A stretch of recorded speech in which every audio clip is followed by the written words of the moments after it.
right.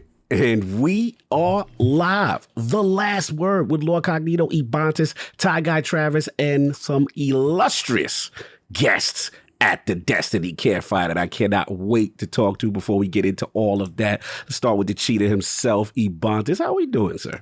Doing good. Spent a lot of time in the dungeon this weekend and also got a puppy. Not really a puppy. We rescued... But what did you do in Destiny? Yeah. I can't with him. Played a lot of the dungeon, tried Little Iron Banner. I got a dog, so I now have 3 huskies inside of my house, so some people probably consider me a little crazy. But we rescued him. He's not even a year old. He still definitely has some more puppiness to him. So he's been a handful, and yeah, that's been a lot of it. But we have some guests coming, so I don't want to take too much time. So Travis, what about you? Yeah, I'm doing games coverage. I'm reviewing a game called Mario Strikers Battle Arena for IGN. Doing some previews. Had a few previews go live and since the last time we talked. Destroy All Humans 2 Reprobed. Classic. Classic. Reprobed? Reprobed, yeah. No, not remastered. They went up your butt twice. Yeah, it's a game about aliens, so it's on brand. Okay. Yeah, so just, and also spending time in both my earthly dungeons and also my digital dungeons in Destiny. So lots of good times to be had inside Destiny these days, aren't there? I'm not even going to touch the earthly dungeon. We're going to move on. Yeah, well, that's okay. Ebontis certainly did. He's my master. I can't with Trav today. Anyway, it's going to be an interesting one, everybody, and we're not even halfway through. So yeah, we got started, man. Yeah, Doc, man. what about you, man? It's been good. It's been bouncing around, man. So much going on. We got shows. We got PlayStation just did a state of play. It's June in video games. It's June. It's gonna be nuts. We got prediction shows, all type of stuff going on. So it's absolutely crazy for me. But I did not want to miss this. And Teddy knows my secret. I was scrambling last minute. I've been so busy.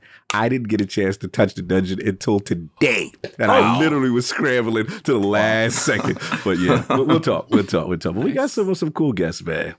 Yeah. Well, we're going to do a little group intro here. So not going to be anything too crazy. Not going to be anything crazy, a little off the cuff. Just, so here we go. Wow. Let's go. Welcome to The Last Word, episode 201. For those of you astute or calling me out, 200 is going to be at a different date, so we're saving that one for later. So this is 200, 201. You guys figure out what you want to call it, but it'll be labeled 201. That being said, the dungeon is here, Iron Banner is very divisive, and sparks are flying all over the place. That being said, we are joined by some amazing guests this evening to have quite a discussion about kind of the different hot takes of the world of Destiny right now. So one of our guests this evening is a usual sporter of a tinfoil hat and has one of the widest smiles that you've ever seen. He will light up an entire room. There it is. Another man just got back from vacation, coming in hot off of the jet lag with the amazing locks, always looking very, very well taken care of, but also enjoy shredding on the guitar if you listen to him. And then finally, the man with more technology, retro rigs and monitors and cables and everything else in his room. There is no question there are 14 fire hazards behind him on screen, much less anything else. So let's welcome CBgray, Skarrow9, and TeasingTeddy, all returning to the campfire. Welcome, everybody. How are we doing? Yo, doing great. Thanks for having us on. Howdy. Yeah, heck yeah. Absolutely. It's always a pleasure. Families in the building. I feel like these are like the OGs for like Last Word. Like I feel like these are like the ones that really got us jumping off on each on an individual level. Like real talk. CB, gotta salute you, man. I love to see your journey. Man, it's so cool to see what you're doing. And on a personal level, I love that you're doing better. So the salute to you. Skarrow, this is my brother. We always have a friendly little spar, but I love it. I love what he's doing. The content is amazing, and the boy can rip on the guitar. I still think the one that you did for Riven was just outstanding. I love that. Yeah, Teddy. Yeah, Teddy, the homie. You already know my Warlock brother, my tech brother. If I'm on Destiny and it's like 3-4 in the morning, I see Teddy, I know I'm on too late, but I can't. But it's like, all right, I got to talk to him because I'm on too late, but it's like, yo, we got to talk. We ain't talking about. But salute to all of y'all for coming through. I just want to give y'all love for pulling up at the campfire. Yeah, thanks for having us. Yeah. On the flip side, too, congrats on the big 200. Oh, Like thank you. that's a lot to do anything 200 Yeah. times is super impressive. So just congrats on the grind and keep it up, y'all. Like, it Yeah, means no, a lot I to the take full community. credit for all 200 episodes. And Travis has been a wonderful addition to the show. I'd also like to state as a counterpoint that I don't like any of our guests today. I feel like sometimes you get too much love, so I'll be the counterweight to that, and I'll just say, Damn, me neither. Yeah. Really. You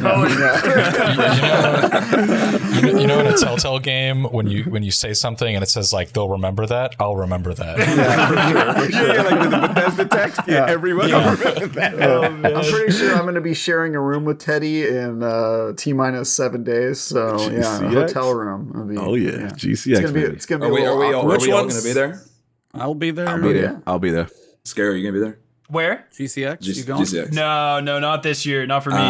You Yeah, just got next back year from for sure. vacation, right? Just got back from it. It was really funny because I was like, when we were planning it, because we originally had tickets for pre-pandemic and they carried over or whatever. And I was talking with my wife, and we decided this year, Florida and restrictions and stuff, and with me going into the final year of my PhD, I don't want to take any chances. I was like, yeah, Florida. And then this concert or this festival came up in Malta, and it was like, we're just going. I was like, well, some people are going to think that's a little bit hypocritical. So, but the EU has way stricter restrictions for this shit. So, 100. you have to be vaccinated. You have to get negative tests to enter countries and stuff. Wow. Way better. Way better. We did And one so- vacation to. We took a trip to Barbados like last year as well, and same thing. It's like you notice everybody else takes this way more seriously than we do. So if you go other places, if you're coming back, you're like, oh, I got to take a test just to get out of the hotel room. But flying into the United States, it's kind of like, do I need to do anything? Nope, just come on. Yeah, so the only requirement for us for the United States is now you have to have a negative test within 24 hours of your flight back. Gotcha. But, we flew the only airline that still requires masks and stuff, and it's like, so it was just a little bit, I think for us in our comfort zone and our loved ones and stuff, that was just kind of the right move. But next year, I hope everyone enjoys it. I hope you guys are gonna have a great time. I'll be on Twitter being all jealous, but next year, I'll be there for sure. For sure. No doubt. What's going on in this game, E? What's going on? Yeah. So since the podcast happened last week, which was just us, kind of at the start of the season, things happened over the weekend. On Friday, we had the dungeon launch, which I know Skarrow jumped into live after his trip. I still don't know. You might have been a little delirious, but that's fine. We also got Iron Banner. We've got Rift back in the game. And before we get to those, I wanted to get the initial impressions of the season from our guests. Like, where are you at with regards to seasonal activity? Not the dungeon yet, not Iron Banner, but the seasonal activity. How's the story treating you guys? How's just Season of the Haunted coming out of the shoot for kind of first week and a half for you? Teddy, you can go first if you want to. You've always got an interesting take. I don't like it. But I don't want to be super. I don't want to be super Debbie Downer. So, I think the story is fantastic. I think they've really nailed that formula now at this point. But I'm kind of over the Leviathan, and I just don't care for it. Wow. And the event itself, well, cool. Like the first time is kind of whatever. After Travis is loving the 10th time. At least the rewards are good, so that's a plus. These public event type of stuff tend to have kind of not a great loot chase. So that's the TLDR. Again, I don't want to be super Debbie Downer, so I'm enjoying it for what it is. Well, by facial expression, counterpoint, Skarrow? The opposite of everything. Yeah. Like, so the loot's great. So he thinks the loot is bad. Yeah. As a metalhead, this season, the aesthetic is like just freaking perfect, just perfect. Great job to everyone on the design team for all of that. I'm not sick of the Leviathan. I miss my daddy Callus a lot. Yeah, the Leviathan raids, I don't know. I liked all the raids, maybe not Vogue, but I like all the other raids. See, you was doing so well, and then He's got to get that jab in where he can. Any opportunity, I love it. Good. But just like, oh man, it's the Leviathan aesthetic has always been like my favorite. Like anytime you look up my character in the game, I'm just some gold looking ass running around every time. That's just me, you know? And you combine that with a metal aesthetic and it's just like, oh my God, dude, it's perfect. The public event Castellum thing is fine. The seasonal activities are never like the best, you know, whatever. The weekly story mission, the Sever mission, they're cool. They are what they are. But from a seasonal standpoint, I love where the story is going. I can't wait to see where it goes, and just overall theme and aesthetic of this season, it is 10 out of 10 for me. So very high, very high. CBgray, sir. So I'm somewhere blended. Okay. So which is actually kind of nice because I guess we're hearing both contrasts. So I'm kind of like, so first off, to start about what I love, loot is great. Like I definitely like the loot too. I like the chase. I mean, I've grinded a bunch and I still barely have any reds, which I kind of like. I kind of like those grinds. It kind of like makes me miss like the days of like grinding like, you know, EP shotguns and things that just never drop and you're just grinding your head at stuff for stuff to drop. Like I kind of like weirdly like that stuff. I love going back to Leviathan. My favorite raid is Spire Stars. So just like Skarrow said, going back to Leviathan for me is also very, very nice. And with that being said, the aesthetic is very, very nice too. So huge respect for that, by the way. It is what it is. We making friends here on the podcast. Can I ask a follow-up question? Podcasting with you guys. Most definitely. CBgray. Most Have definitely. you played any other raids aside from Spire Stars?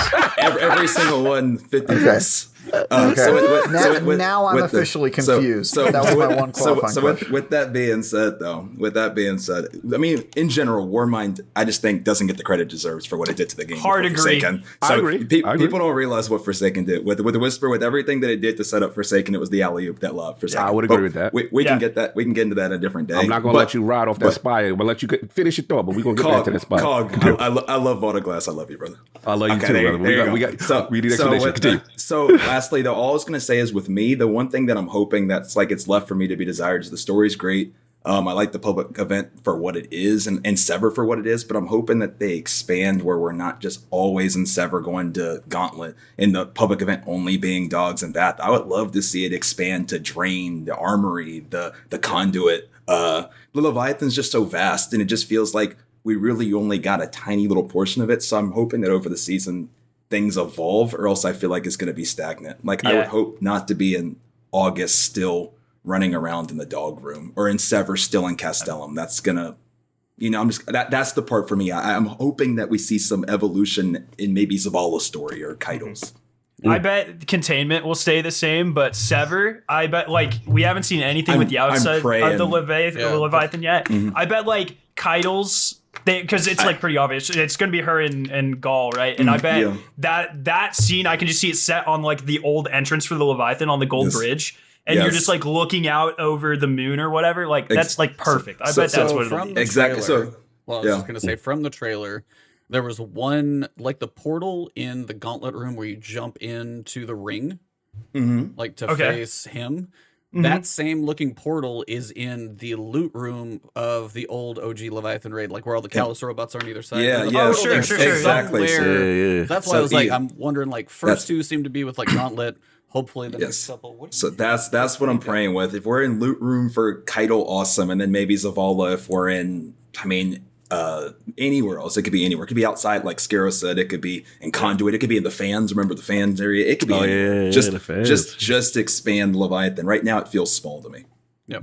I like one. It's a super small thing, but usually what Bungie does when they do these seasonal rotations, they'll do like mission 1, 2, 3 augmented mission 1, 2, 3. Yeah. But this time it's really cool with Crow. Like Crow, it wasn't Crow Zavala Keitel, Crow Zavala Keitel. It's Crow. Finish Crow. Finish Crow. And I think that's cool as well. I don't know. It had more short term finality to these storylines, which I think serves the season's narrative well. But we'll see how that changes. You know, we still have 4 weeks at least of narrative, probably 5, but we'll see. So I think there's 7 steps to the quest. So we've got probably 2, 2, and 2, and then some finisher, like a culmination one. Yep. Yeah. Well, so that was kind of the impressions on the first week. Wanted to kind of get. Wait, what about you guys? Yeah, what are you? Okay, Yeah. fine. Like for me, I'm probably somewhere in the in between as well. Okay. When you log in at first, you're like, cool, we're running around doing Nightmare Containment, awesome Sever. You got to see Crow, and you're like, oh, that's all we get. And it's kind of that, like, you get the realization of like, hey, it's cool to have something that we haven't even seen in a while. But it's also, especially this week when Nightmare Containment didn't move, which I had very minimal expectations, but I wish it would actually change locations, but no other location is set up for it. So I'm not too surprised about that one. It's just a different boss sitting in the same spot. So that's like, it's fine. It's there. And then like, if you go through and you get all the triumphs in the other areas by finding all the bosses, which doesn't take that long, you kind of realize there's not going to be that much more reason to explore. So then you realize if you want to start grinding out your reputation, you want to grind out the guns, the opulent frames, all of that type of stuff, you realize it is going to be a whole lot of the same. So when that kind of sets in, you're like, your grade kind of goes a little bit down. But then, I mean, you get like Ostringer, you get some of the new weapons and stuff. They look pretty cool. So it's kind of, as you guys said, the loot's good. Location's a little different. We'll get to the dungeon here in a minute, which definitely kind of gives a little bit of change to the overall feel. But as I see, because the dungeon, technically you can buy that thing separate if you don't buy the season of the Haunted in and of itself. Story, very curious to see where it goes. I'm going to guess that we're going to go. Sorry, I have a dog. I have to watch him in here. Crow. Then we're probably going to go Zavala because we don't know anything about Saith. Or Said. I forget the name. And then I'm guessing the culmination logically for would be Keitel. So that's my guess of the 6. So overall, it's been interesting, but it also feels like it could turn into one of those because we're not going to get like a raid and then a master raid. We're not going to get. We've kind of seen everything. It could turn into a Tuesday game if you're playing other stuff. It could do that. So it's just it has. Sorry, if you guys are listening to this on audio. Dog has rope and just like whipping it around everywhere. So yeah, Dog doesn't like the season. I'll jump real quick. Yeah, I'm in the middle. I think I see where Teddy's going, which is the long-term thing, and being kind of like a glorified public event on some level. But I am with Skarrow. I love the Leviathan aesthetic so much that I am still a victim of nostalgia. I still am a victim of the opulence, the goldness, and all the callous sayings and the lore. And I really do want to know more about him. I know we'll get into the dungeon and talk about that. But the Crow story I thought was really good. They really try to expand and give him some finale. I was surprised to see a part 2 to it, to be honest, and move him along and get it going. Because that's my only thing with him, like Travis being, you've talked about it. It's like, Crow, I need you to grow up and mature and let's go. Like, I feel like we've dragged on with him for season after season. So I was a little happy to see progression there and some finale, him kind of conquer his demon, so to speak. But honestly, my fun, different, CB. Like, my fun is not... I recognize the season for what it is, right? I could see where this is gonna go, and I'm not. It may be the Tuesday situation, but my fun has been Solar 3.0. I slept on it. It's nice. Everyone nice. did, It's dude. nice. I came in negative. I think everybody was looking for volatile rounds. Yes. It just felt like everybody wanted exactly. solar volatile rounds. That's what it was. And then when it started hitting, dude, it was like around Saturday. Yes. All of the Reddit, all of Twitter was just like, look at this build. It's that's shit takes time. Exactly. I agree. The Fusion Prime Protocol build that I got right now. With the other aspect where it does that extra pop on the grenade, on the fusion grenade. Yeah. Bro, at first I was like, damn, Titans are shining right now. They got the nice hunters, warlocks, what's going on? Like, I was feeling away. Like, I was looking at all the stay alive builds, the resilience builds, and I'm like, where's my love? But I have to front, like, the Software Protocol, and what's those boots? The boots are really good. With the linears? They're really good. Yeah. And you get radiant all the time. And you're always reloading all your weapons. Bro, and you can use it in PvP. CB. That joint's nice. It's nice. And now they get that Icarus change coming too. So we'll see how it goes. But that's what. So my fun has been in the builds.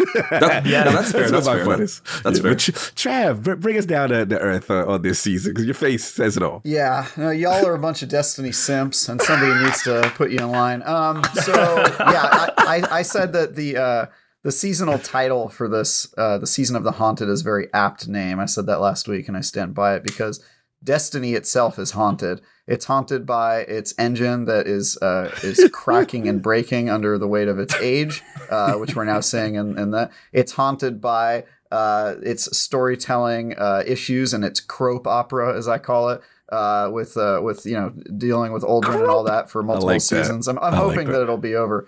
But yeah, that we'll see. We'll see if they continue on with that. And it's also haunted by the fact that, this whole vaulting thing, it seems like the vault is sort of just being used as a way to resell you the same content. They got the Leviathan out of the vault. They gave it a nice little once over with some black paint through some, some spooky moon vibes in there through the phantoms from the old what is it? Shadowkeep game, threw that in there, and now they're just having you run around. So I don't know. Second week, it still feels very bare bones in terms of the amount of content that you're given. I agree with everyone that the story is good. I disagree about the weapons. Not that they're bad. I just think that you've seen.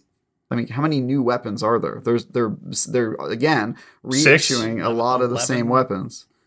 Yeah. Well, there's 11 new. There's the opulent 4 that I can think of offhand at least. A lot of the same, reissue weapons, which we've litigated a million times, and kind of the issues with that. I'm not feeling great about the season so far. I thought the dungeon was good. I played the dungeon and over the weekend thought it was fine, but I just I think there's a reason that we didn't see a trailer for this game. Oh, it's coming full circle with the trailer. I don't think Bungie agrees with that at all. I mean, I don't think that's why they held Bungie the trailer agree with that. That's why I'm right. No, because but Bungie I mean, the way that was worded was like they knew people weren't going to like it. I think they knew they didn't need marketing because people were going to like it. I think the aesthetic carried the entire. I agree, Skarrow, because the trailer reaction, people freaked out. Yeah, I agree. I think Bungie and I there's obviously different approaches to the game, but I do every triumph, I get every seal and stuff, and I have too much shit to do. Like I cannot keep up right now. It's like grinding for all this stuff. Yeah, trying to get chores though. Some people enjoy that, right? Like that's sure. What half of Destiny has been since triumphs were introduced in Forsaken. So. I mean, content, some people run content once or twice, and that's fine. Some people checkpoint farm, like Garden of Salvation, that's fine. But it's like the new evolving model for Destiny is very much like, hey, these are the activities. Here are optional things to keep you playing the activities, but not everyone does it. And so I get why people don't like it, but, I feel like if you're approaching it like that, you're only ever going to like the major expansions, and that's it. Right? Ooh. Just the huge drops of brand new content that you can do a couple of times. Well, I mean, I think we used to get a little bit more from these sorts of expansions. Maybe not in the seasonal model, but there have been good seasons. There have been seasons I like, and I just think that this one is definitely one of the more lacking ones. Mm-hmm. And yeah, if you live in the Destiny bubble and this is all you play and you go after every season, you'll have stuff to do. My question is that stuff good? Are you enjoying the stuff that you're doing? And I would just say, like, the grind that I have in front of me, if I want to get all those seals and stuff, it's not a pleasant one. It's me doing the exact same activity inside of the Leviathan, a space I've already been to, basically doing the that opening encounter you had to do to get to each encounter when you're in the Leviathan. Castellum. Yeah, Castellum stuff. It's you doing that sort of thing. And I don't know if that's worth, a purple name over my head or the odd weapon that I probably already have a pretty decent version of, something like that, and then the vault. Everything worth that Iron Lord. Everything worth that Iron Lord title. I'm not saying there isn't plenty to do. They're keeping the treadmill well fed for the people who want to run on it. I'm just asking, is that treadmill a fun experience? And I would say, unless you're really really willing to kind of close your eyes and grit your teeth and go through it, it's not, it's not my favorite experience they put into the game. Sure. You feel? One thing that's kind of related to that I'm really interested of is, them bringing back all of these experiences. I know we'll get to the dungeon, but for instance, the tribute hall is in the dungeon. And like, how much work would it have been for them to like just bring back the tribute hall? I wish they would have. It definitely was like everybody was expecting once we saw tribute hall for back. Because Bungie's made clear that like the reason that everything's not just brought back is because when they put stuff in the DCV, it has to be completely reworked to work with the new engine updates. They've said that 100 times.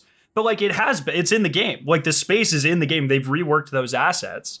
So like what's there's a missing piece here that I'm not seeing, and I don't know. And it's the same thing with like the Leviathan raids. Like all of those spaces have been reworked. They're in the game right now. We can go access them. So like what's missing? Partially, I'm gonna be real, and I don't know when it's gonna happen, but there's, at least from a technical standpoint, I know there's limitations in the background of keeping last gen alive.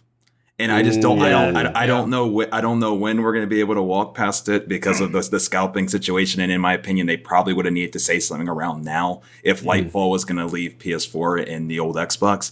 But I think we're about at the point, from at least a technical standpoint, where they were struggling to develop King's Fall because they were developing it, trying to make it work with PS3 and Xbox 360, and so I think there are things in the background that we don't quite understand fully. So I try to give them a pass on that. But I really do hope that we can, if it's not Lightfall, then Final Shape, move on to the next generation of Destiny. Because I think at least the developer in me thinks that's what it is. Because if not, I'm with you, Skarrow. I think it's an easy win to bring that in. So that's what I think, at least. Okay. Yeah, no, I'm with you. Me and Eve been kind of blaring that trumpet for the longest, as far as like, yo, it needs to happen. But again, it's all about the analytics and the user engagement that they're seeing on those older platforms. And I think they need to be more comfortable. And then just think about, Teddy, too, the adoption rate of these new consoles, right? How many people really have next gen for them to kind of maybe justify the full cutoff? So I think those are internal discussions, again, like CB said, that maybe we're not privy to. And that's why, but I'm with you for selfishly. I would like them to get a pink slip on their console.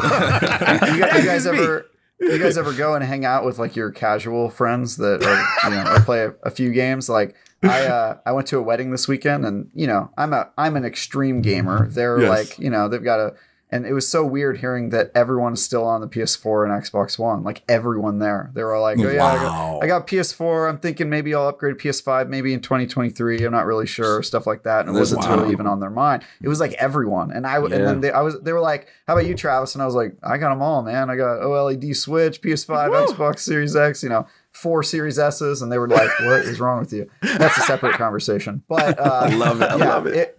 I would be willing to bet that most people playing Destiny, they're probably they only have one game. They are. You're right. Why do they need to buy a PS5 when the only game they play is on PS4? Destiny, that's a good point. Right? Like that's a good point. And that's what I think. Yep, that's a good point.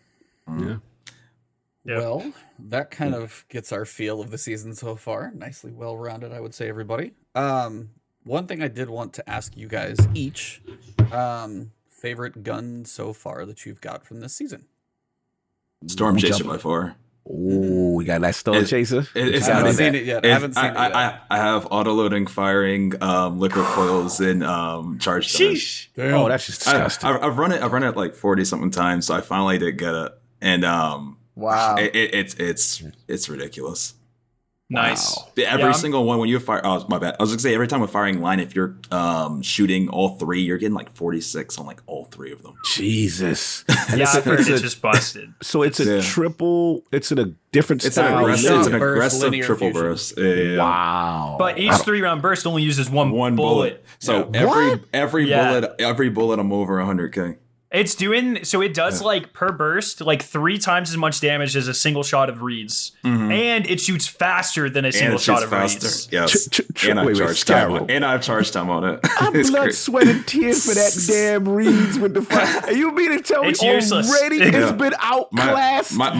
And the intrinsic perk for Duality is if you get hit, you reload faster, and in pretty much every boss fight now you're getting hit. So you get like free rapid hit just like that. Wow. My reeds is sitting in the vault. Bro. Yeah, Reeds is. It was good for half a season, but it's time to move on. It's a Stormbreaker meta. So. Jesus. What is it? Is it Arc? Is it Arc? What is it? Arc. It's Arc. Yeah. I think it. I don't really. I thought it was Stasis. No. I'm a login. Maybe I don't know. Because Reeds is Stasis. Wait, so it's already beaten. What's the Vow one? Cataclysmic. Linear? It's better than that way too. outclasses Cataclysmic. It's Arc. You're right. It's Arc. Okay. Yeah, it's not even close. Like I missed the whole launch of the dungeon, and people were telling me about it last night, and I was like, "There's no way," because everyone's like, "Oh, this shit is just busted," and so I was like looking up the clips, it's like that it's getting nerfed. Like, there's no way it's not right. Like, it's like stupidly good, which is pretty cool. I'm definitely gonna spend a lot of time farming for it because it's a beauty for sure. No doubt. What other weapons you popping, Sparrow? I haven't gotten that one yet. I'm still looking for it. I've been rocking New Purpose, the pulse rifle from the Stasis pulse rifle. Yeah. I got a roll with Desperado and Perpetual Motion, so it's like essentially the same as Messenger, but it's way cleaner. It takes up less of your screen. The sights of the duality thing is just like it's like the 2 dots. It's beautiful. Skarrow, I just got it last night. How's Desperado feel now that they've tweaked it? It's definitely slower. It's slower. Okay. It's a lot. It's probably about half as fast as it used to be. Gotcha. It's still very good. Especially if people are running around. I don't know if you guys saw this, but with Radiance and Messenger with something like Kill Clip, you 1 burst, and so with Desperado, you like 1.5. You're killing people in like 1.5 or 2 bursts, and it's so fast. And so the time to kill is getting kind of absurd with some of these combos. So this power creep starting. Yeah, it's kind of scary. I feel like a sunset and maybe. It's like when Bungie said they wanted 7. Yeah, it was like when Bungie said they wanted 70% of Crucible to be guns. I didn't expect Call of Duty guns. I expected Destiny guns. It's very. It feels great though. I recommend CB try it out because it feels very good. Yeah, I just got it to drop last night, so I'll try it. Yeah, it's a nice one. Nice. Teddy, what about you? Any high points in your season so far? Old reliable Funnel Web, which is actually just Recluse. Still rocking it. I had 200,000 kills on Recluse, and I'm approaching probably like 40K on Funnel Web. And until something outclasses that, leave it. Taking it off. You taking it off? Okay. And you like that more than like the mini tool with Incandescent? Because that's probably my second favorite right now. I haven't used that, that's my second favorite. Good. I really like it a lot. When you get that, try it out because it made me take Funnel Web off. I haven't had time to. I didn't play a lot the first week, so I didn't really get to like the grind. And then this week that was my goal, but then Iron Banner came around and I played that for the last 2 days. So I'll get to this. Give week that a shot. That. Yeah. I know the red border farm isn't too great this time around, so it's hey, gonna be lots fun. of running in circles. Yeah. Lots of that. I'm a D1 vet, so I'm used to that. It's grabbing mats. Yeah, for me, it's funny because I haven't got any good rolls on a lot of the new stuff yet. So it's been a lot of. Also, surprisingly, I've been like testing a lot of the buffed stuff, and machine guns is in a really good place. The 360s, I have like an Archon something with a auto roading and rampage, and it hits hard. Like I'm just like, yo, I feel the buff of legendary machine guns on that. Leviathan's breath is outside. I'm letting y'all know right now. That thing always the bow. I'll have to try it. Yo, Leviathan's breath is ridiculous. Like it's the second blast because you get the first one, Archer's tempo hits, and right when you're about to shoot your next shot, you get that poof damage after the first. Right. So it almost feels like lasting impression now is on top of the initial shot. Leviathan's breath is stupid. Does that have intrinsic? Is it unstop on it? Yes, and that's what I've been using. Intrinsic unstop as well. Okay, I'll give it a try. Yeah, dust off the Leviathan's breath. That's been good. What you call it? The heir apparent not that bad on DPS either. I was messing around with that. And the last one is, even though I'm not a sniper guy, I finally got my first incandescent roll with Beloved. And I'm like, yo, this is nice. That I can't wait to get the one you got. You said the what is it? The mini tool. I don't even got the mini tool yet. It's very good with incandescent. Callous mini tool. That's my pick.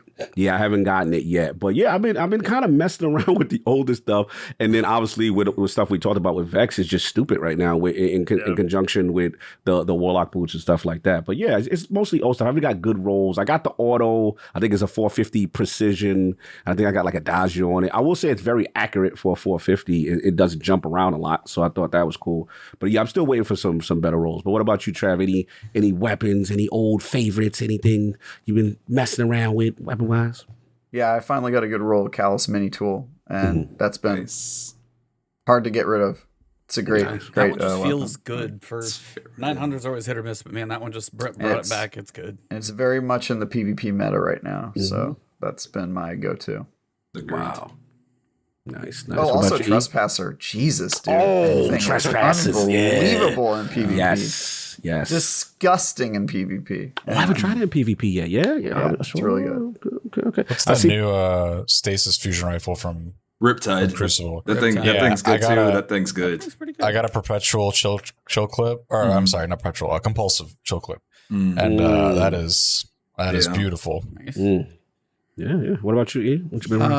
I busted Xenophage back out of the vault, and I've been having so much fun. It just feels good. They finally got the rate of fire back up, and then with solar, and then you've got the exotic, or the mod where exotic solar weapons can make wells, and then it's a nice combination amongst other things. So no, I've been having fun with Xenophage, and then the Inyo D. It's a little SMG. It's like a 600.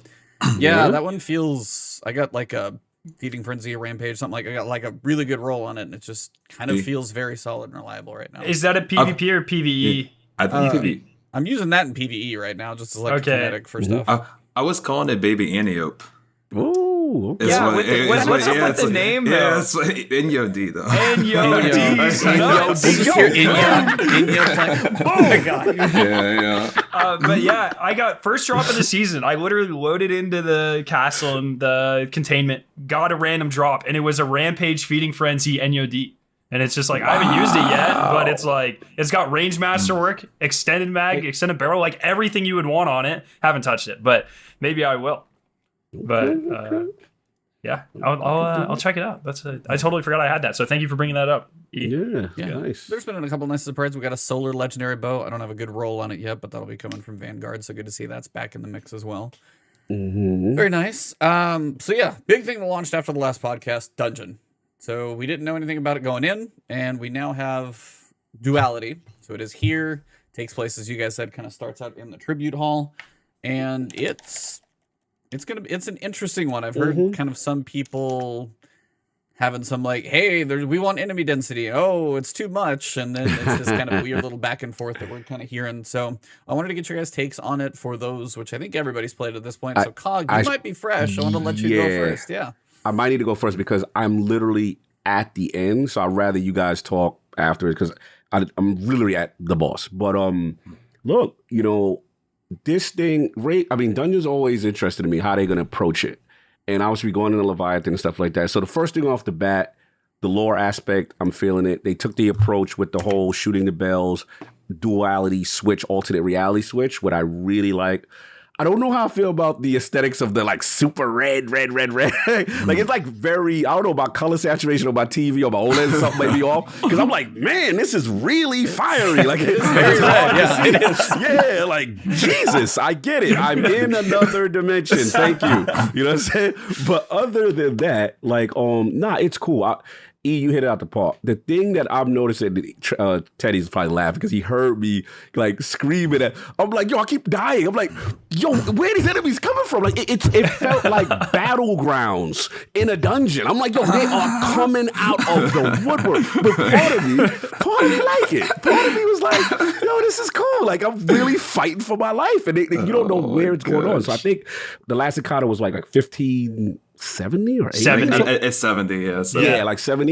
Well, look, I'm making sure because I want you guys to go in depth. And please, boy, I do not care because I pretty much know where it's going. I know who I'm fighting, and that is so cool because I'm seeing the vulnerability of Callus, on certain levels, and the things he's saying and how he feels about Keitel and then Gaul's place. And I've always felt their story was interesting. The aesthetic is cool. I like the gong thing, with the last encounter and kind of stunning her and stuff like that. But so far, so good. I'll let you guys go in depth, but so far, really impressed. If it ends, I want you guys to tell me if you're satisfied after you beat it, because I feel like right now it's like this for me. Like I'm loving it. I'm really enjoying it a lot, and I want to know where you guys that beat it in your overall hierarchy compared to other dungeons. So I'll give it to you guys. I'll get to the hierarchies, so save that for a bit.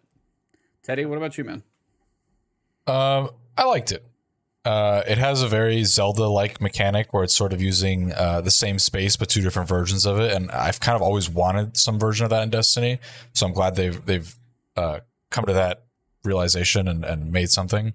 The loot is really good for the most part, as we talked about. Obviously, the linear is like clearly busted, but all the other guns I think everyone's been talking about too have been. It's generally positive. Even the Crown of Sorrow, the two guns that came back.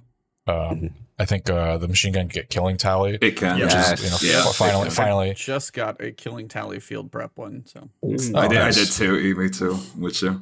Nice. Epicurean, the fusion rifle feels out of place though. Does it come with anything good? It just killing tally seems really great on the fixed odds, but it's like the Epicurean when we just got like 3 other cracked fusion rifles. Like, that's a weird choice.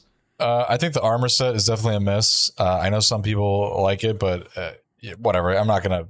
No, I'm with you. Fault them for that. It's fine. But overall, I like the mechanic. I like they've gotten a lot better since like around Shadowkeep of introducing a mechanic, whether it's for a raid or a dungeon, and then just building off that. Whereas kind of before, we sometimes were doing a lot of different mechanics, and then they all culminated at the end. So I'm much happier with this like single through line. Teddy, through. Quick interruption. Skarrow, is it me or did I miss when I liked when I saw Cup and Dog and I missed it. I was like, I remember the days when it wasn't like, chicken heart, hole through heart, and none of this vowed Travis, you know what I'm talking about. The simple ones are nice. Fair. That's fair. It took me back to a joyous time when we would say Travis, Cup. The biggest disparity is Chalice versus Cup. That's like the biggest. Well, they confirmed it's Chalice. The buff says Chalice. I did see that. One cool little tidbit about that is the order of the callouts for the first and second encounter are the same as Callus's throne room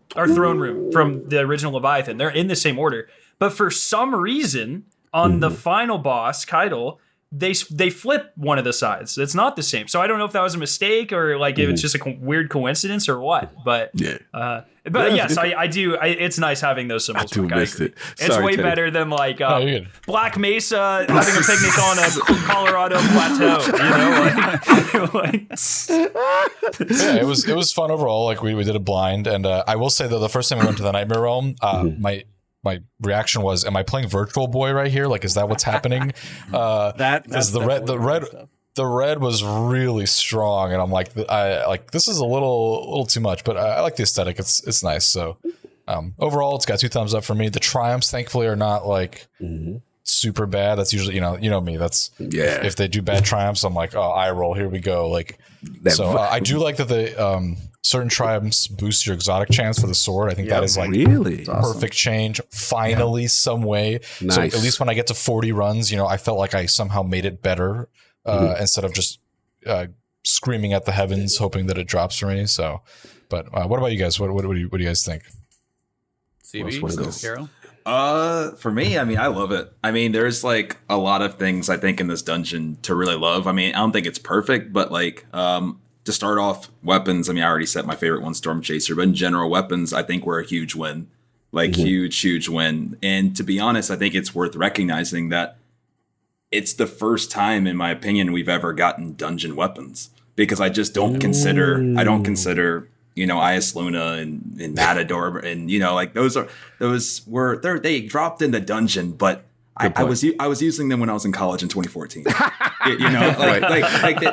dropped out of the dungeon, but and then if you backtrack to then prophecy, prophecy, you get things and then even before then you got moon weapons that were dropping just on the moon if I did altars anyways, and then to Shattered, retold tale I could get in Blind Well. So I think it was worth recognizing that it was like the first time we really did get a unique set of weapons and armor. Now, with that being said, I agree the armor definitely did not, I think, live up to the expectations we saw from the weapons. I agree with that. Like, I think you're 100% right on that, Teddy. It's growing on me a little bit as I find some different shaders, but overall, they don't hold a candle to the weapons. Like, I think most people will agree with that. The lore I thought was fantastic. I think giving one of our, biggest enemies, a touch of humanity was really cool. Like, I think a lot of bosses sometimes, we go into Garden Salvation, we kill giant robot with no feelings, no emotion, no nothing. Like, that's kind of like the normal trend. We kill big thing. That's just some pure evil, not really anything to it boss. There's some that are different. Savathun, I think, was a big change to that, and some others have been too. So I'm not gonna say every boss, but it is cool seeing the humanity side to Callus, the regret. The regretting not being a great father, seeing that how much Kaido really did mean to him, and he wanted her to rule the universe with him, her at his side. My shining star, right? My shining star. How beautiful she was. He named her after the largest star in their solar system. And he said she was more beautiful than any star. He had saying that, and then even if you get all of the dialogue, she's a 7 though. I think and then even all the dialogue at the end, it even builds up to final shape stuff. Like as you read and listen to some of the stuff at the end, it's like, holy cow! Like Callus is about to make this gigantic leap, and give up basically his I guess his not humanly form. He's not human, but what he currently is for something greater. And and I just think the lore was nailed, and that was really cool. And to hear the interaction of him talking the whole time was awesome. And then lastly, just in terms of mechanics and how the dungeon plays, I just think it's a very fluid experience. It's buggy to a certain degree. I know people will say it's buggy or that there's a lot of enemies, but overall, I mean, I feel like I blinked and I did 50 runs, and I haven't been able to do that since Outbreak or Whisper. I'm legitimately just running it, and it's just therapeutic. I'm able to kind of almost even just, I mean, I don't know. It's just, there's some sort of therapeutic aspect for me, at least, that I haven't felt in a decently long time. And I've been loving just, running people through, and we're just hanging out and talking and enjoying it. It's nice. It's an experience for me I haven't enjoyed as much since, in my opinion, Shattered. Okay. And that's just me. No, I agree with a lot of that. So just to hit on the armor, I mean, is everyone in the world in agreement that the season pass armor obviously was supposed to be the dungeon armor? Yes. It's the same aesthetic as the weapons. I don't know why they flip-flopped on it. I wish they wouldn't have. Well, we know why. Yeah, you do. Okay, to sell more season passes, fair enough. But I don't know, man. It's a shame. Even to be fair, though, Skarrow, just to touch on that point, if they would have reversed it, then it would have been 20 for the dungeon pass, I guess. Yeah, they would have sold more dungeons. Would have sold more dungeons. Yeah, I don't know. I don't know. Yeah. It doesn't. We have the armor anyways. It's whatever. The weapons, the rewards from this dungeon are insane. They're also good. The mechanics, like everyone said, they're great. I really love the lore. One thing I think this dungeon does really well that Shattered really missed on and Prophecy really missed on is it is a continuous it does. So for instance, Prophecy, you're going fast and fast and fast, and you hit Cube Room and it just slams to a halt, and then it's just awful. Same thing with the shield encounter. Same, in Grasp of Avarice, it's you're going, boom, and it's just this dungeon doesn't do that. You're constantly going fast. I'd say my one complaint is with everything with the Leviathan, for whatever reason, they love to have 20-minute long traversal sections. Oh, they love that. Yeah. They as anytime Callus is involved, they're like, all right, the longest jump puzzle we've ever done. Yes. Right? Yes. But there are cool little tricks to get around it. So in the first jump puzzle where you're hitting the bells and you're switching, there's a couple parts where you start up high and really, the intention is you hit a bell and you zigzag down the floors, but you can just jump all the way down to the bottom one and skip 2 or 3. And so there's a couple spots where you can do just stuff like that. The encounters are so fluid. So keep in mind, I didn't get back to last night. I didn't do the dungeon until last night, and I went in solo and blind, and I soloed it all the way up till the final boss, and I got 2 or 3 damage phases in. Way under leveled because I played one day last week before we left, so I'm at like 63 or something, like way under leveled for the final boss, and I was like, this is gonna take too long. So then I've now completed it like 4 times with the full fire team once on master. Nice. It flows so well. Like it is all of the mechanics flow very well into each other. It's all very cyclical going between the realms, and I think it all feels fantastic. I love the enemy density personally. I think I'm a fan of it. I'm a big like forbearance guy, and that just bigger explosions the more enemies in a room there are. So there you go with chain reaction. And then I've been using the Solar Titan builds and stuff where that forbearance is sick too. It's not coming off. I'm telling you right now until Bungie nerfs it. That is it is in that slot permanently. So I don't know, man. I love this dungeon. Everything about it. The aesthetic, all the mechanics feel very good. Every time Bungie comes out with a piece of endgame content, I'm always like, this is it. This is like, they've done everything. There's no way they can come up with another unique mechanic. And then they do it every time. And it always blows my mind. It's like, I never would have thought about this. Nice. So I always think that's kind of cool. But yeah. Where you at with the dungeon, man? Me? We can do Travis or Ted. We want to jump in. Oh, Ted. Gotcha. I think Ted already said his thing. Yeah. He started us off. Oh, my bad. You're right. Travis, sorry. I also like the dungeon. I think to everyone's point, the loot has been quite good. The armor is super annoying. We do know why that was taken out. But, business is business. They can't give you armor that's cool for free. Come on. At this point, that's sort of Destiny's brand. Like if it looks super sick, you're like, oh man, I can't wait to pay $10 for that. And if it looks kind of rubbish, you're like, can't wait to grind 40 hours for that. So yeah, that's not new. But the weapons are cool. I like that they put an exotic in a dungeon. It's going to give me more because I'm not somebody who's really done dungeons a bunch of times, but since this one has a grindable exotic, I like that it's a farmable dungeon. Huge W. You can just play it over and over again. It's really cool. Sorry, to that point, I have heard that the sword is not farmable, but then I've heard from other people that I don't think it is. I'm 50 and it hasn't dropped. Okay. Damn. I don't think it is. Like I've heard the back and forth too, but it would have dropped me by now. I even have like the collections and stuff. But everything else is farmable, right? Well, everything else is farmable. CV, if that changes, I'm the first DM. I'll DM you first. You'll probably see. I'll let you know. Yeah. Okay. So yeah, I think that's cool. I'll probably just do it once a week then, in hopes of getting that sword. But yeah, I also do want that fusion rifle, or linear fusion rifle. Linear, yeah. Where does it drop, y'all? What's your counter? Anyone knows? I'll send you the linear table. The linear drops the second to last and the last. You can get it from the because I've got it from the right before the Kaido encounter. Okay, that's the majority of the time where I get it. Okay, I just put the loot table in chat. Oh, thanks, perfect, beautiful. In this call. Yep, I see. Yeah, so that's cool. The core mechanic is also pretty interesting. The environments, again, we're in the Leviathan. Not my favorite thing. And also the Nightmare Realm, in addition to the color scheme, I'm sort of disappointed that there's not really like anything different about that world except for that it's red and you can only be there a limited time. I mean, it has different, there's not different types of enemies there or some like special objective you have to complete or anything like that. It's sort of just like, again, reusing the same space, which, it's a clever way of doing that if you have limited space that you can put in the game and that it's just an off season. But if I had to nitpick, those are the things I think they could have done better. But yeah, on the whole, I think it's a really solid piece of content. Probably one of the better dungeons they've done. I want to do it solo. I actually want to try it this season. We'll see.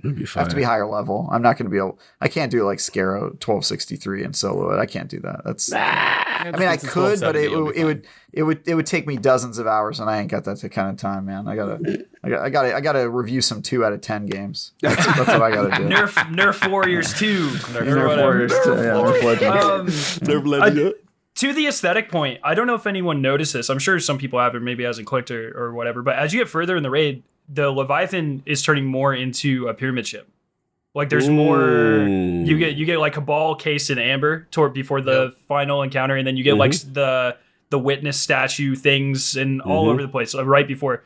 And so it makes me wonder: is part of the season narrative is maybe Callus isn't claiming the pyramid ship on the moon? Maybe the Leviathan is turning into a pyramid ship because if in the Severance mission this week they talk about how the Leviathan is constantly mutating and the weapons look like the seasonal weapons. Yeah, they look like Leviathan weapons that are being turned into like Vow of the Disciple weapons. They've got the same sort of architecture starting to form.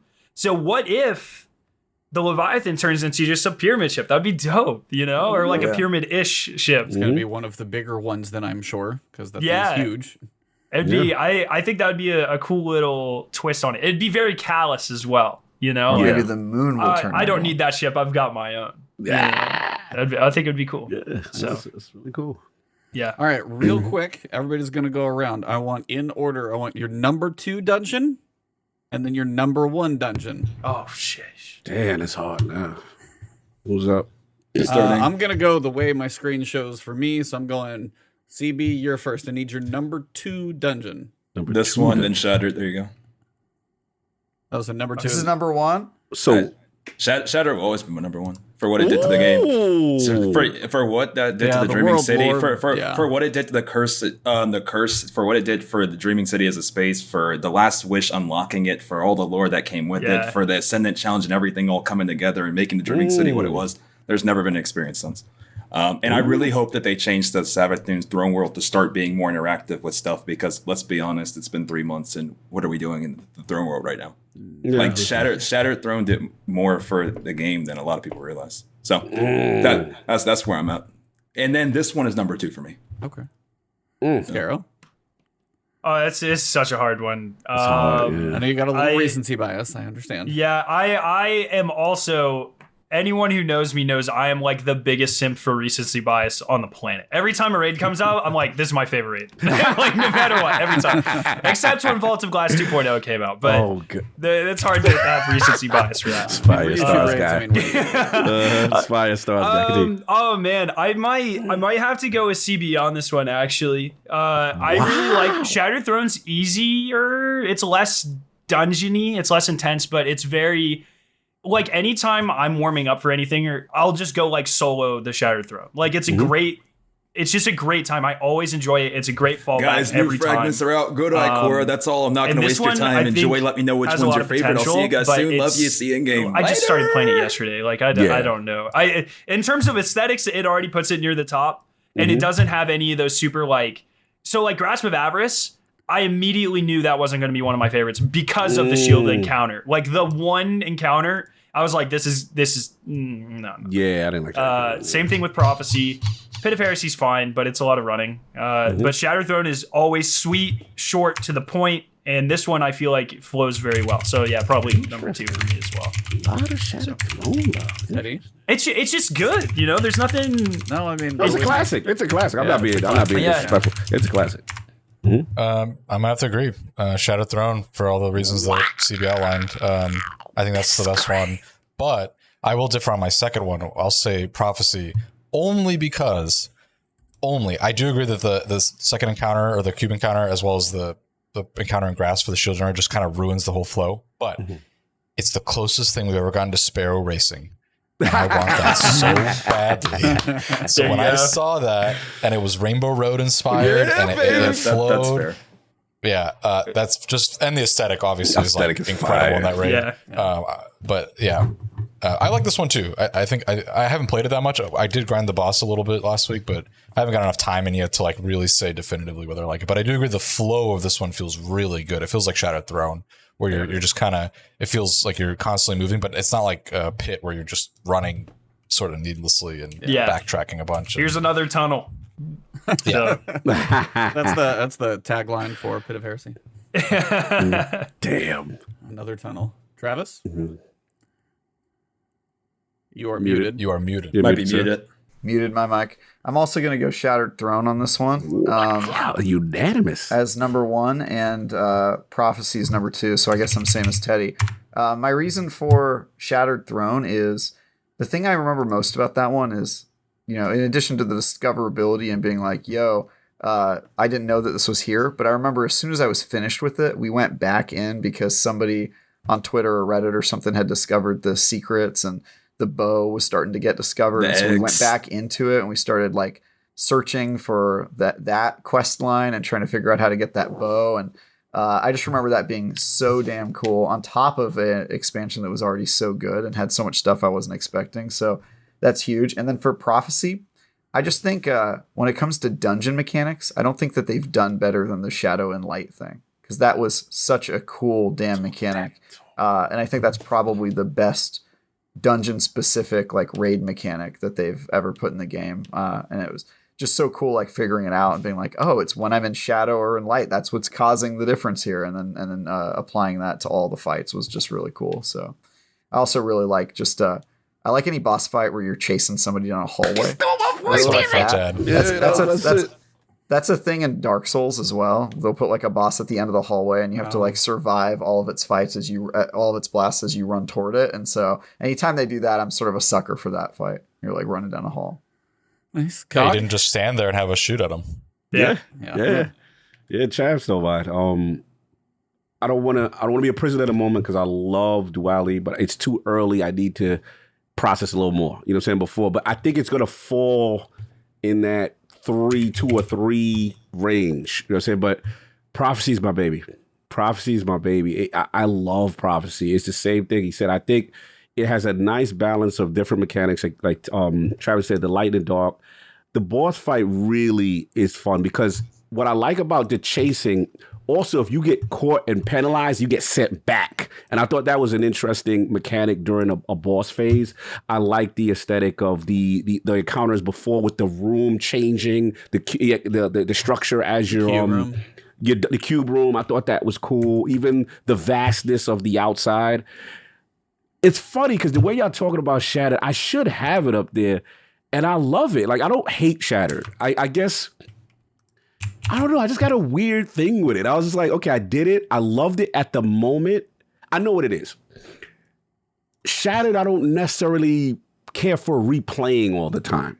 Whereas someone asked me to do Prophecy, I'm in there. Let's go. You know what I'm saying? That kind of thing. But Shattered is amazing. I don't want to be disrespectful because CB says some great points. The fact that the curse lifted and then this thing opened up, and then me and you've always talked about seeing where you have to go. That's one of the biggest things. Yeah, As you in- can see the end from the beginning. Yeah. Which I love that. I'm gonna stir the pot here. You can talk in to me. Pit as well, though. You can You see the can final see part. down in Pit, yeah, but they Yeah. started with that. Stir the pot, Chan. I'm gonna stir the pot and say, Cog, it sounds like you feel the same way about Shattered Throne as Skarrow feels about Vault of Glass, which is even though it's the Vault of he Glass. just disrespectful. Let me make my argument here. Let me make a dissertation. Oh, here we go. Even though it's the original, it's the progenitor, to you it's sort of like the prototype for what ended up becoming more nuanced mechanics, more replayability, whereas you know, because that's the one thing Shattered Throne doesn't have for it, is it doesn't really have any like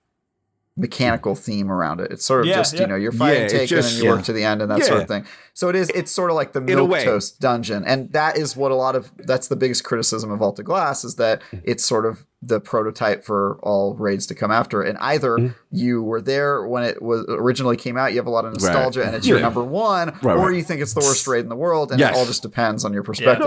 I see you guys have sort of the same. That's a good point. It's a good point. It's a good point. There's some validity to some of it. I do think I need a little bit more encounters, and that's why Duality is moving up for me a little bit. I like that gong mechanic. I like the stun, and then when she runs at you, whatever. But I need to play it more before that I think is another big one too that I don't think we touched on enough too. That I would say with all of the bosses besides just in general, like most of them just aren't very mobile. Yes. Now Prophecies I'll give. It did, teleport and but like it was more just teleporting than stand still. But Kaido is very much very active, just like in following that up from Rolk. Same thing with Garon, though, as well. Exactly, yeah. Like, so, very, very active bosses. I think that deserves a little bit of credit, too. I mean, one thing I will say, I mean, I'm in love with Shattered, but I don't love it so much that I'm blinded by it. But Duel Linkaru just stood there. And you know, after you slammed your knights and got your 3 balls, you went and you blew her up to smithereens. And he's a pacifist, okay? That's what it is. Yeah. I think Yeah. Shattered Throne, I more appreciate the aesthetic of it as opposed to the actual encounters. I don't feel like the actual encounters. Besides, what's that one where you guys you run around, you kill the witches, and what was it? Yeah. That one, you know, it's cool, but it's like, I think that's my only thing. I think I appreciate it more for the aesthetic and what it's doing for the game. And then this is where I'm gonna get on Skarrow now because he's being very disrespectful. I'm also not a fan of running dungeons and raids, and I don't feel the loot is where it needs to be. And I'm sorry, Wish Ender ain't my reason to keep coming back to that damn dungeon. Fair. That's fair. I had this conversation with Rick Cactus a couple of years ago, and he really harps on the loot and stuff too. And I think me and Cactus here. I think this comes down to how many times you end up doing a dungeon or raids. You know, I end up having 100 completions of every dungeon, every raid. You know, and it's like loot matters for your first 5, 6. You know, it's like after a while, I have everything. I don't get excited when something comes out of the chest. I get excited if the mechanics make me feel good, or if it feels like I'm doing something, or if it looks cool, or whatever. And so. I kind of get that, but to a certain point, I've never really minded that dungeons haven't had great loot because they've always offered like just a completely unique experience that you couldn't get in Destiny. For sure. That's why, like, I love Eater, I love Spire of Stars. Their loot was ass. It was so bad. Except for our toasty mode, of course. Exactly. Except for that. That's the only reason why I ran in that damn sleep 32 runs to get that email. 32 But runs. between them, they had 6 armor sets and 4 weapons, and they all sucked. They were all so bad. But I still love those raids. I'm with you. It's very much about, especially like CB, man. Yeah, this guy ran Whisper 1,400 times or some shit. You know, Skarrow, you're touching on exactly why I like this dungeon and exactly why I love Shattered. Because you're right. I mean, between Outbreak and Whisper, I did them over 1,000 times or whatever, and with Shattered, I've done it hundreds of times too. And I feel like that's where I'm going with this one because you're right. After 3 or 4 times, let's just be real, we have everything. So it really does eventually just come down to, is this thing fun? Yeah. And that's why I love this one. And I think it's why I like Shattered because you just kind of just start and go. And next thing you know, you blink and you're done. And I'm just, and you're, it's just cool. There's no abrupt starts or stops. Yeah, it's just therapeutic. Yeah, exactly. I totally agree. Completely agree with you. I got to hit E. I gotta hear it. This is I don't know how to follow all of this stuff. This is crazy. I am dying to hear his He's going Pit of Heresy as number 1. Grasp of Avarice number 1. Grasp of Avarice number 2. Yeah. There you go. No, it's like hearing you guys talk, it's very hard to pick. It is really, really difficult because Shattered Throne, I am with you guys, the fact that Shattered Throne is special. It was the first dungeon in the game, first thing I worked on soloing, first thing, like, not soloing, not the first thing, but first, like, dungeon that we got to solo, and it was post-Whisper, so it was like Whisper was kind of lead into, like, this big dungeon. And then, as you said, CB, is like the effect of what it did to, it had story to it, which is one that I actually really do like about this one that we've got, of like Callus talking and kind of understand what's going on, a little bit of the witness, maybe a little foreshadowing. All of that kind of ties in to be cool. Shattered Throne is special because it is one of those, when I played it, I liked it a lot, and then we went to GCX, and I saw when they did the panel, and it was Nine Hydras, the developer, and it was like one of the artists in there. It's like, I know she was a big part of that. And it was that revelation, which I never had, because at the start, like, you can see where you're going all the way in, and then you start looking through the whole thing. You're like, oh, I was down there, I was like over there, I was all these different places, and you can go through. It's like some people may not like the aesthetic of just like the, grayscale most of the time, which I know some people may not like that look of it, but on the other side, it was just something we had never experienced, and I love that it was built for a solo. So it is doable, but it's just that challenge. And I love that about all the dungeons, period. So it's like Shattered Throne. I'm sitting here trying to like talk through it. This one is very good. I'm enjoying this one quite a bit. I love the mechanics, the switch where you can, when you get efficient, Salta Greppo, I think, did the run in like 22 minutes. So if you guys want to, it's Solo? Yeah. Oh, sheesh. Yeah, he went crazy. My man's hitting skips. Holy. And then Spappa and them, they're like almost on sub 10 runs, like full fire teams. So yeah, there's some nice speeds going on. Oh Jesus. my gosh. That's insane. Okay, yeah, it's like you're going to get to where you can do it pretty fast. So it's like, then again, if you get to where you can speed run it, is that something that some people enjoy that they haven't been able to do before? But I think if I have to probably pick right now, just because if I take recency bias and know that that's kind of in there, I might go Prophecy Shattered Throne. That's big for you. That's big for you. As much as I know you love Shattered Throne. I was like, Prophecy for me is probably one of the hardest times I have fought with a boss. For whatever reason, I just struggled with it. Just the boss fight, the encounter, because the triangular room, for whatever reason, you start and stuff is literally coming from every direction. It's not like you have a good piece of cover in there. There's like little pieces of cover here and there, but it's like you kind of have to move. You have to kill things quick to try and clear out one side, and then you can kind of have a little field. Then you start it over, depending on how many damage phases you do. If you're doing it solo, it's like 3 or 4, depending on what weapons you're using and stuff like that. And also, it was like the initial, like, this is a boss that moves. This is a boss you have to chase. This is a difference there. And as you said, you had the Rainbow Road, so that was pretty special in there because he had the Sparrow race. I'm like, all right, so cool. Like, Teddy's on fire with that. Yeah, so that was, and then again the aesthetic too. Like the cube room did something in a space that I didn't think that they would honestly really be able to do. And that's why I was like, I'm really torn between Duality and Shattered Throne being like 2, but 1, 2, and 3 are close. And then that's the thing about Grasp of Everest. I know we got it with the 30th anniversary and it was cool, but like when I go back to think about playing it now, it's almost, it might be my last one. It might be at the bottom. It aged real poorly. Yeah, like Pit of Heresy, I want to go back and play now to see how it is, but it's like I've done Pit of Heresy enough. Like it has its moments, but it's like something about Grasp, and especially like, you know, the shield piece as well. But I was like, even the ogre piece now, it's like, you know the mechanics, but if you're a solo player and you don't have like huge burst DPS, you're going to be doing like 6 damage phases or something. But it's like, it's that little sequence over and over. So I don't know. I think Prophecy for me has like a special place because of the look, but Shattered Throne is a damn close second because it was the first that's right there. So I think that's where I got to put those two. Duality's like a tight third. The other two, they're kind of falling down the list, I think, right now. Yeah. And with Grasp too, like a lot of it, the novelty was like fan service, which wears off. And then the whole first part of the raid, first quarter, is like traps and stuff, which is funny when you can trick your friends for the first couple of runs.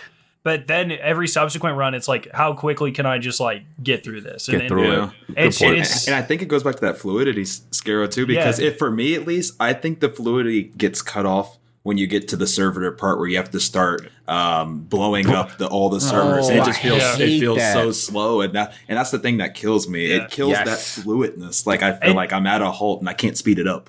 And each of the encounters requiring a different number of exotic engrams for each of their things, their mechanics, I don't like that either, because it really it just feels it doesn't feel inconsistent. Yeah, I get you. It's inconsistent. That's a great word for it. So I don't really like that. I think everything in this new one, Duality, is really good in terms of keeping things consistent. My biggest gripe, and I don't know if this was just me when I was trying to figure it out solo, the first encounter where you are supposed to stand in the rooms that you opened and shoot the bell. My only gripe is I don't think that was telegraphed at all. I don't know. That took us a while to figure out. Great point. Yeah, I don't know how anyone figured that out, because there's no visual indicator. There's no audio indicator. You don't have a buff. Nothing showing on radar. Behind that gate, far away. And so it's like I get it. Like, now that I know what happens, like, oh, of course, you're teleporting into a closed room, you're killing enemies. Like, it makes sense there.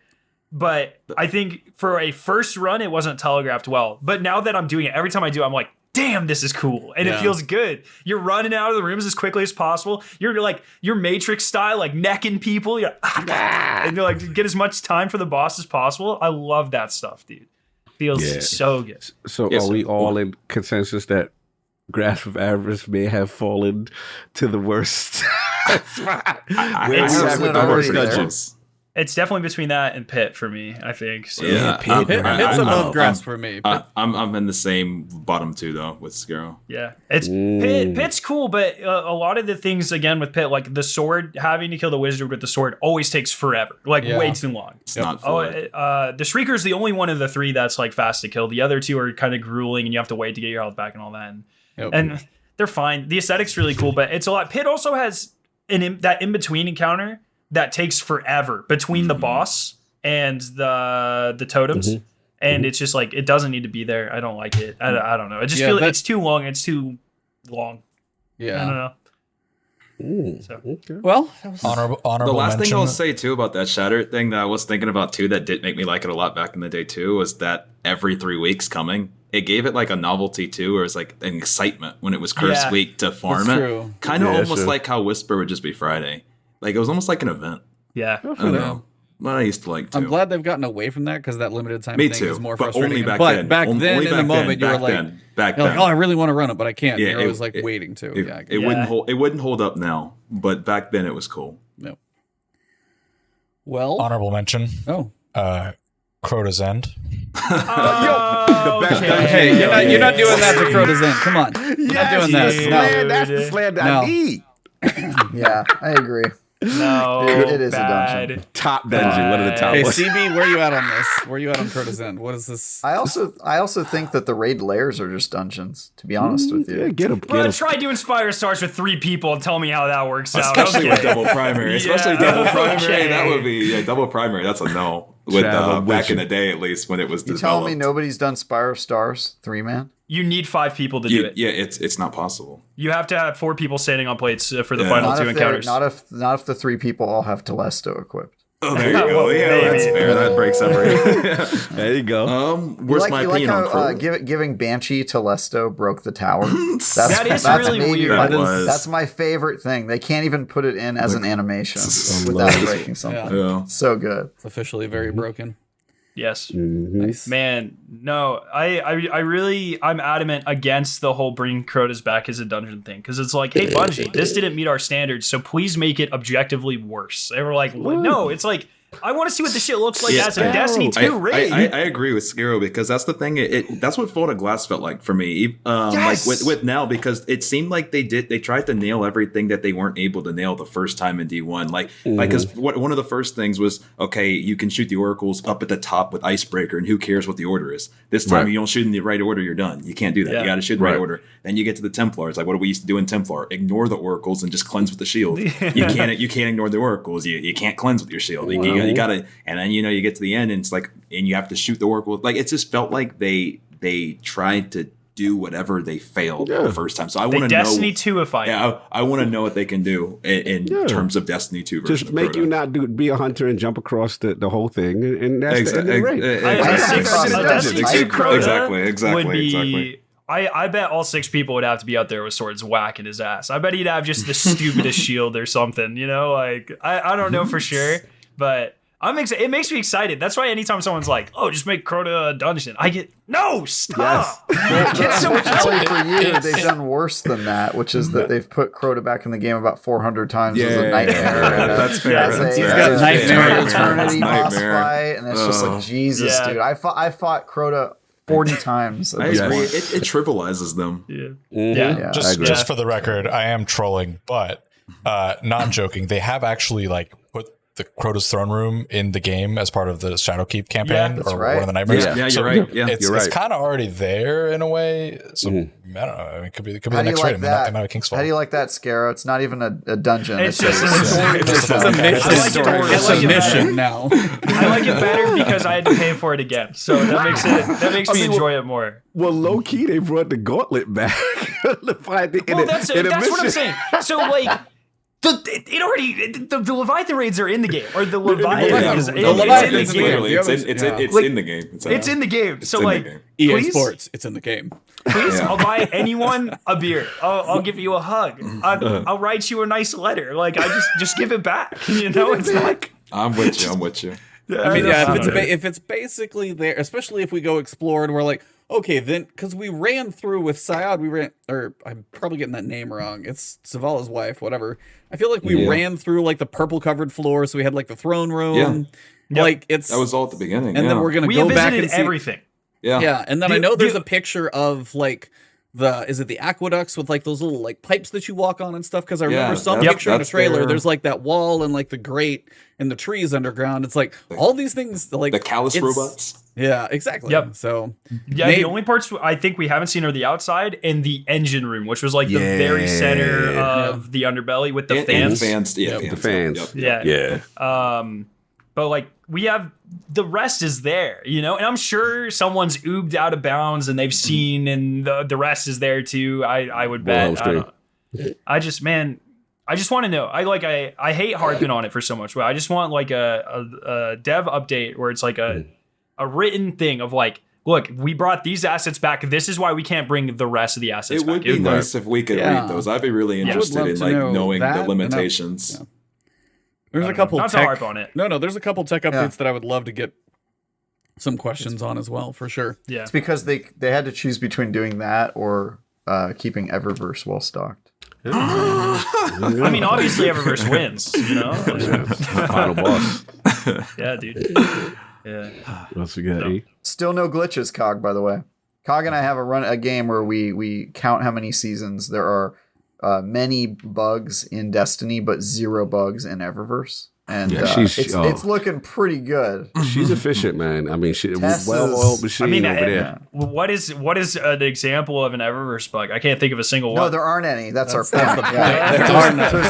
There's lots of bugs in Destiny, but 0 problems with Eververse. Like I was talking about, like how they capped a currency, and when the community asked about it, they were like, "Oh, well, there's data problems." And I was like, "Really?" Because I've never had a silver cap. You know, I've never worried about that problem where I couldn't carry enough silver. But, the only thing that was ever a glitch or whatever was the throttling or something. Remember back in the day? That was back in the Christmas time. That's the only thing I can think of.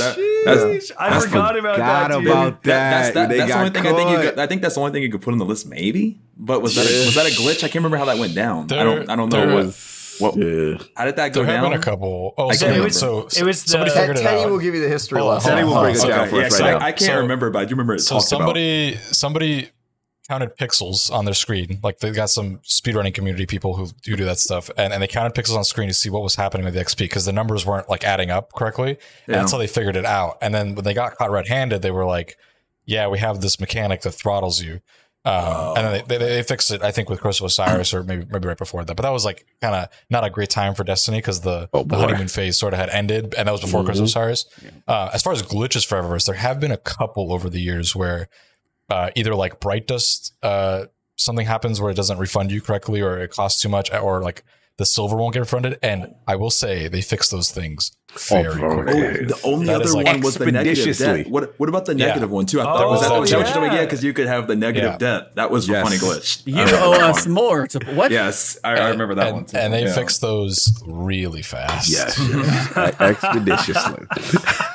Gotcha. I've Server side hot fix. Like, all right, guys, that needs done in 5 minutes. They've got like a DEF CON style Pentagon team that's just in a basement somewhere, and as soon as something bad happens, the lights start blaring, and it's like, all right, we gotta fix this. It's kind of weird. Think about like how many infinite legendary shard glitches we've had, and infinite mastery cores, and all this shit. There's never once been an infinite Bright Dust glitch ever.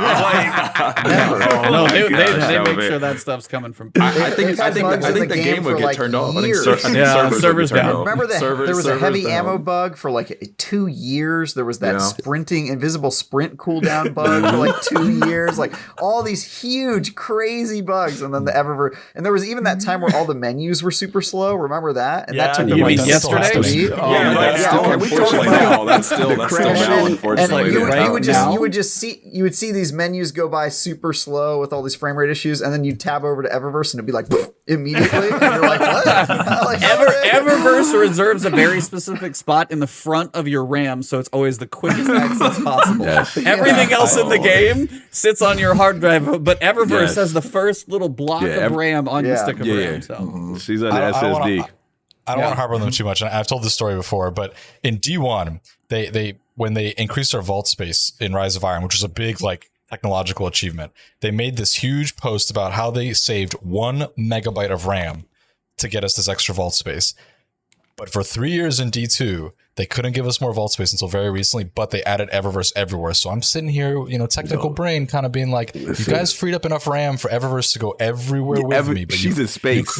You couldn't free up just a little bit for that extra vault space I needed. I mean, we got it, so I shouldn't complain. But anyway, I don't want to bag on them too hard. I get it. It's a business. Yeah, we can't bag on Destiny, guys. We all love Bungie. Bungie, if you're watching, and I know you're watching. I haven't gotten my check yet if you're listening. Yeah, he hasn't gotten paid yet, so he's really grouchy today. But look, Bungie, this isn't just our hobby. It's our destiny, too. I'm done with you. I'm done with you. Okay, and on that bombshell. No, I'm just kidding. Why am I friends with For you? the top tier watchers. Cricket. 2 quick ones real quick. I missed a couple super chats. Vagabondo. Yes.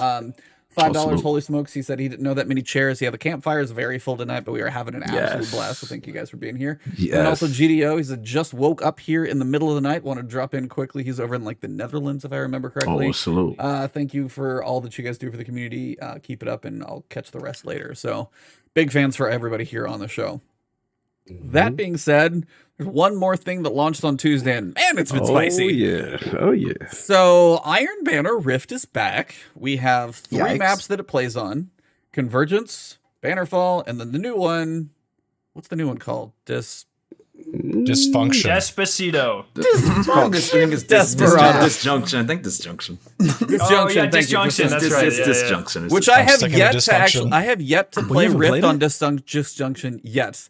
Everything Yeah, has I been got it. Bannerfall Yeah. and Convergence. I have not seen Good the for new you. map. I have not seen the yeah. new map It's yet. it's Rift. much It's- better for Rift. That's what Yes, I hear. it's also big. It's Yeah. very Big. big. Yeah. I've seen the map one match, which you would think, by the way, just for the statistical number of times that I've played Iron Banner, the new map might have a little bit more weight than what I'm getting right. Have you guys seen it more? Have you I guys see seen it a lot, even- actually. You guys Yeah. I've have? seen it the most. I've seen it I've 2 times. done it quite a few times. I've done it a few times, yeah. 2 times this season. That's it. Wait, really? That's it. God, I've That's gotten it it? dozens of times. 2 times this season I've played on the map. Holy crap. Wow. Yeah, I think I me guess too. some people yeah. get bad luck. There should be voting. But here's the Agreed. thing. Yes, I agree. Here's the I thing agree. about that map is it's very clearly made for Rift, and it's obviously of the 3 the best map. It's like not even close. And so when you play on the other ones, you're just like, oh god. Yeah. Especially Yeah, Bannerfall. Bannerfall, if That you- does not feel like a If you Rift get map wiped, at they're all. dunking before you can res. So I gotta say right Wasn't now, Bannerfall the original Rift map back in Destiny It 1? was. Yes. Might have So it was been. Yeah, Convergence. it was. yeah, I Convergence you're right. is set up that way Rift. too. Did they make Convergence- it for that though? I thought it was in the Yes. game before. Yeah, I think it Wow, came out really? with Rift. Jesus. I think. You might be right. We- Bannerfall may have so we debuted must with have- that. That Because just I goes think to it was show they you. did that like Rockstar bullshit, I think, or whatever. And I think it was Bannerfall and Rift launched like 2 weeks before taking King. I think, if I'm right, One this was week. like 8 years ago. 1 week. 1 week. Yeah, and I 'Cause think that was it the came only out because time of Rift. Necrochasm was usable.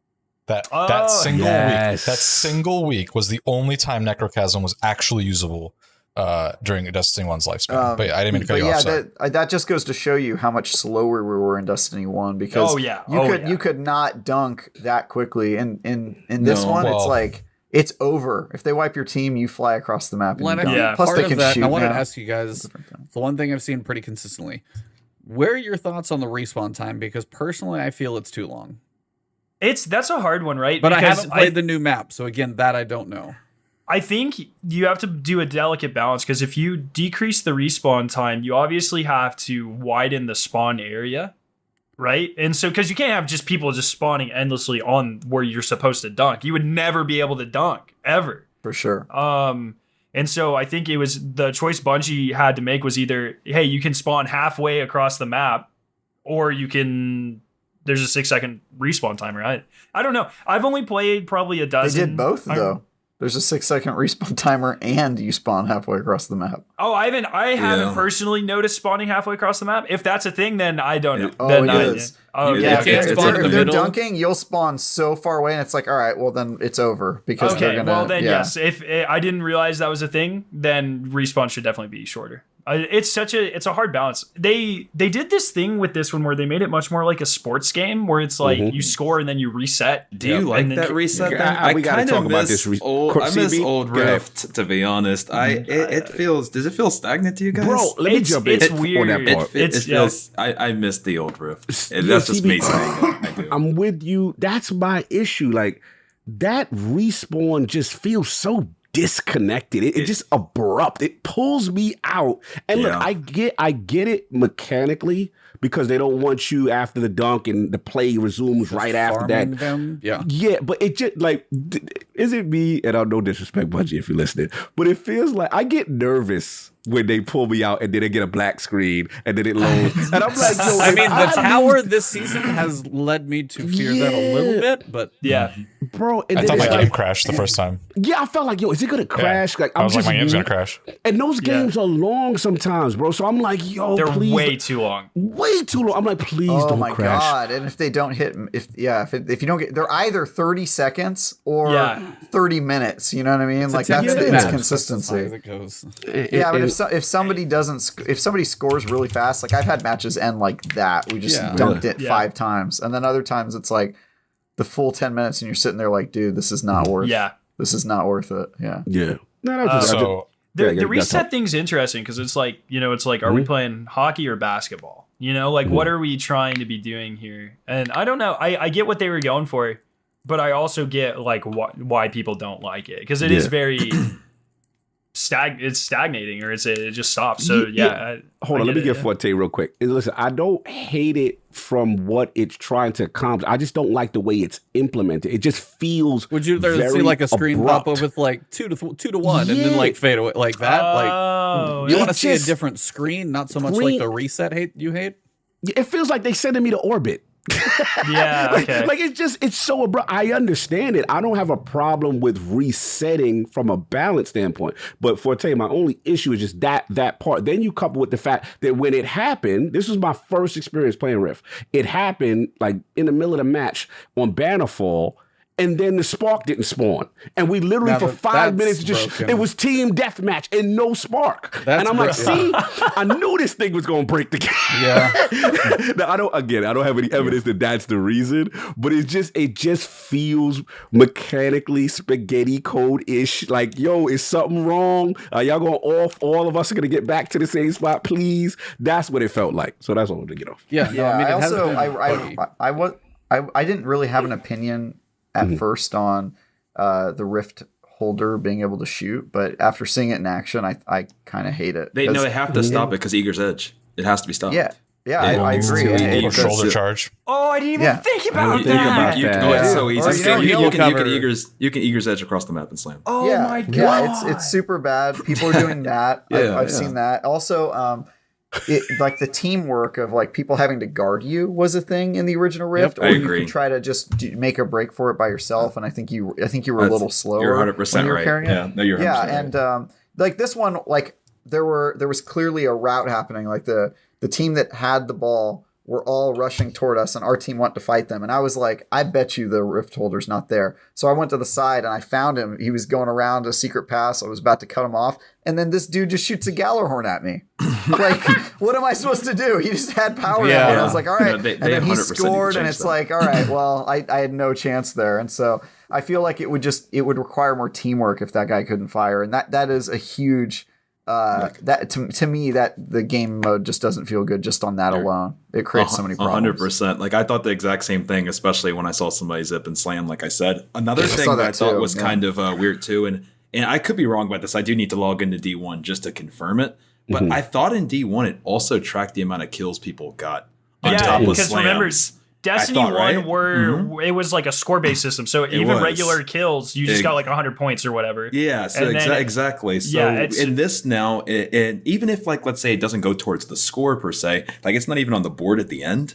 So it just felt like there was... The scoreboard is like 3-1-1-2. It's like a... It felt kind of... It kind of felt bare bones on that front. Like I kind of wouldn't have minded kind of what you were describing there, Skarrow, too, where... to a certain degree, it's get kills, and then also, it's slam, because then it gave you that option, too, of kind of like the catch-up a little bit. Yeah. I don't know. I think the reason they stopped it is because a lot of people in Destiny 1 would take it and then hide with the because if you defended your Spark Runner, you got more points per kill. And so people would just take it to their spawn and just camp on it. Maybe a timer for how long you can hold it. The timer, I don't have the answers. The Spark but does have a timer. I think it's like a minute that you can hold it max. So that minute and a half. Okay, see, I haven't even seen it that much, but yeah, it's like there is a time, but that's a long time for one person to be able to hold that thing. If it was, I don't know, half that maybe. If it was half that, it'd be a little more urgent for you to kind of rush, and then you either got to try and make a run for it or not. I'm with you guys though. It's like I haven't seen the new map, so again, my feeling on this is from the smaller maps, and from what I've seen is like if you peek out and one or two people say on your team get popped quick, then they just can start pushing forward. Knock you all down. One person grabs a spark, and then I've not respawned, and the spark's been dunked. It's been that fast that they can just literally march through if you get like the bad lobby balance on the team. And I've done everything in freelance, and I don't know how stacks are, but that's the first couple matches I had were awful. I was like, oh god, what have I walked into? And then I played a little bit yesterday, and I had one actually go to sudden death. I finally did experience the triple the spark. the 3 spark sudden death. I did finally see that one. That was actually kind of cool. I like that it was reset. There's 3. You're like, all right, this is just going to be chaos. See what happens. I like that if it gets there. I did have one match where it actually felt back and forth. Where there was like, here's the guy picking it up. It's like, okay, you see it. And then you go over there. It's like, oh, he dropped it. Okay, so everybody runs over there. He picks it up, tries to go over there. And it was just this little like cat and mouse game running around the entire match for a little while. And actually, like, I liked that there was, the point to go for, the objective. Somebody tries to run it. And you don't see where it's at forever. So, like, if you say you're going one direction, then you backtrack the other. Like, as you were saying, you could go around. But, of course, as I think you guys are saying, if you are sword skating, and I was trying to even catch a guy who ran, I saw him going in Bannerfall in the middle area, go down, like, not where usually the heavy spawns in the middle, but the far side. I saw him going outside, like, by the patio, like, the balcony area, go outside and beat me to the rift. And I had the inside track because he was freaking dashing all the way through the whole way and just beat me before I could even cover the ground. I was like, how the hell did you get there so fast? So, yeah, the idea of, like, if you had to be a little bit more grounded and you couldn't do anything more than, like, say, primary weapons or something like that to defend yourself, yeah, something on that does need to change. I agree. Teddy, what's your thoughts on it, man?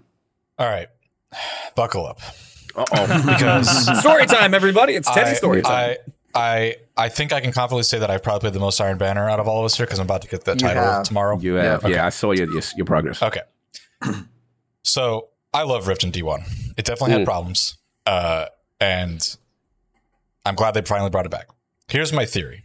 And I'm going to give you the thesis first, and then I'm going to explain it. We're getting a dissertation. I think I'm not that smart. I think that Rift was brought back into the game through Iron Banner rather than labs, so they could get more data to test it. Okay. I have nothing to back this up other than just some nuances, and like it just feels not polished. Like it's not that Bungie level of polish, especially because it's an established thing. It's not even a new thing. It's something that already existed. So when they redid Gambit last season, they were attempting to solve all these different problems that players over time had figured out how to abuse mechanics or the way players played, and they had this data to back this up. And so in a vacuum, all these changes on paper were good, but collectively it made the experience pretty negative for Gambit. I think most people agree with that. And I think Rift suffers from the same problem. There are all these little things in D1, and probably things they're trying to be proactive as well with the transition to D2 because they're so much more powerful that individually they're good changes, but collectively they're not. We touched on this earlier, but one of the big problems is that I figured out within a few hours of playing where exactly I can stand so that they don't spawn in their main spawn. They'll start spawning in the middle of the map, and then my team can just literally walk up and dunk the spark. And that is just not okay. Like I'd rather be spawn killed in my spawn because at least then I have a chance to shoot the person that's running at the thing. As Travis alluded to, or I think he explicitly said it. If you spawn in the middle of the map, that's it. Like you're not making it to get them, and that sucks. The respawn timer is definitely too long. I think if you're the attacking team, like if your team has the spark, one solution that I've seen proposed and that I kind of like is that your respawn timer should be longer, and if you're the defending team, it should be shorter. But you should also have the option to respawn quicker than the timer for revive. So kind of like D1 had this in some game modes where you had the option to revive yourself, but then people could also revive. I think that was skirmish, right? You described because I think it's what 12 seconds or 11 seconds you have to wait to respawn, and that's just a long time. And I'm sure they'll dial that in and they'll figure it out. But so to give you a little data, I played primarily in a 6-stack. I did freelance a little bit. Half of my 6-stacking was with LFG people, no comms. The other half was with friends. And most of the time we were 5-0ing or 5-1ing. It was pretty rare that we lost. My fastest game I finished with 6 minutes and 50 seconds left on the clock. So I think that was approximately three minutes of actual gameplay. I think shoulder charge is a bigger problem than Eager's Edge. The Eager's Edge is definitely like good, but you have to have ammo for that, and that's true. Heavy ammo spawns really awkwardly sometimes, but shoulder charge, you have that up until you use it. So I've seen people pick up the spark and 10 seconds later it's dunked without even the team getting there. Overall, though, I do like the mode. It just has some weird issues I think Iron Banner beta phase. Right. The round thing. Version. So do you think that Iron Banner Labs is almost like a lab before they make it a full mode? Do you think eventually Rift won't live just in Iron Banner? Yeah, well, I mean, they said that. They said it will be a but I'm saying, but do you think that's the plan? Like, yeah, almost, I think they just didn't want to put the Labs label on it because people tend not to play the Labs version. I have nothing to back that up, but just anecdotally, people tend to not participate in that. So by putting it Iron Banner, this big event that everybody plays, it's the second week, you get more data, more people participating. Some of the bugs are really unfortunate, specifically the one where your rep gets capped. I'm really glad I avoided that because if I didn't, the double reset would have been like a nightmare. Otherwise, it only took me like 10 hours to do it, mostly winning, obviously, so it's quicker. But I saw people do it solo, and it's not terribly bad. Something else. Oh, the round thing. I get why they did the reset. I don't like the black screen. I think there needs to be something to, score or something. I legitimately thought my game crashed the first time it happened. Scorecard would be nice. That works. But how many times I've been sent to the dashboard on Xbox with this? You know how many bugs this joint got for I don't know, but Trav, have you experienced that? Like I've been getting crashes all the time, like hard crash to the dashboard. Same. Okay, I think we all have. It's called Season of the Haunted, Cog. The last thing I want to get on is the round thing, because I think this is the most significant change to the game mode. I totally understand why they did this, because in D1, there definitely was a snowball effect if you had a competent team where you could just spawn trap them, and I get that. However, other game modes like Headquarters and Call of Duty, and I think maybe even Halo had a similar thing, have a pretty good system for this where there's like a 30-second lull kind of where the positioning of the spark would change. So, and they already have that because of the multi-spark thing. So rather than have it in the center, which only has a 15-second cooldown or 10-second cooldown to start, spawn somewhere else. So that way your teams kind of can regroup. And that way also people can spawn in different areas and it's basically impossible to spawn trap them. Because as it stands right now with a competent team, if you're spawning in the middle of the map, or if you're covering the middle of the map and their spawn, I can watch them spawn in front of me and we'll spawn trap them.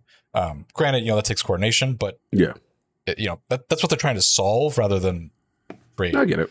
The taking away of the score, I think, is the biggest mistake. Like, not that it invalidates people's contributions, but when you're playing in a stack or even individually, there's people that are going to slay. There's people that are going to play the objective, and you kind of marry the two to make the game mode work. And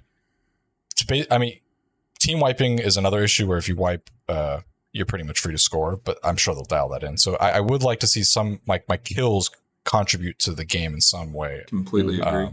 I agree. That whether it's either at the end of the game on the scoreboard somewhere, but I'd prefer it to be like an actual score in the game, like D1. And yeah, that's kind of my rant, my 2 cents on that. It's the bones are there. They just need to tweak it a little bit, and I'm glad the Iron Banner title isn't that ridiculous to get. It's literally just a time. It's just a time sink, and you'll get it eventually. Yeah. There's nothing crazy that as a Triumph Hunter, I was really worried that the PvP stuff would eat me alive. So I'm glad that's okay. So thank you. I am a little upset you can't guild it this season, but whatever.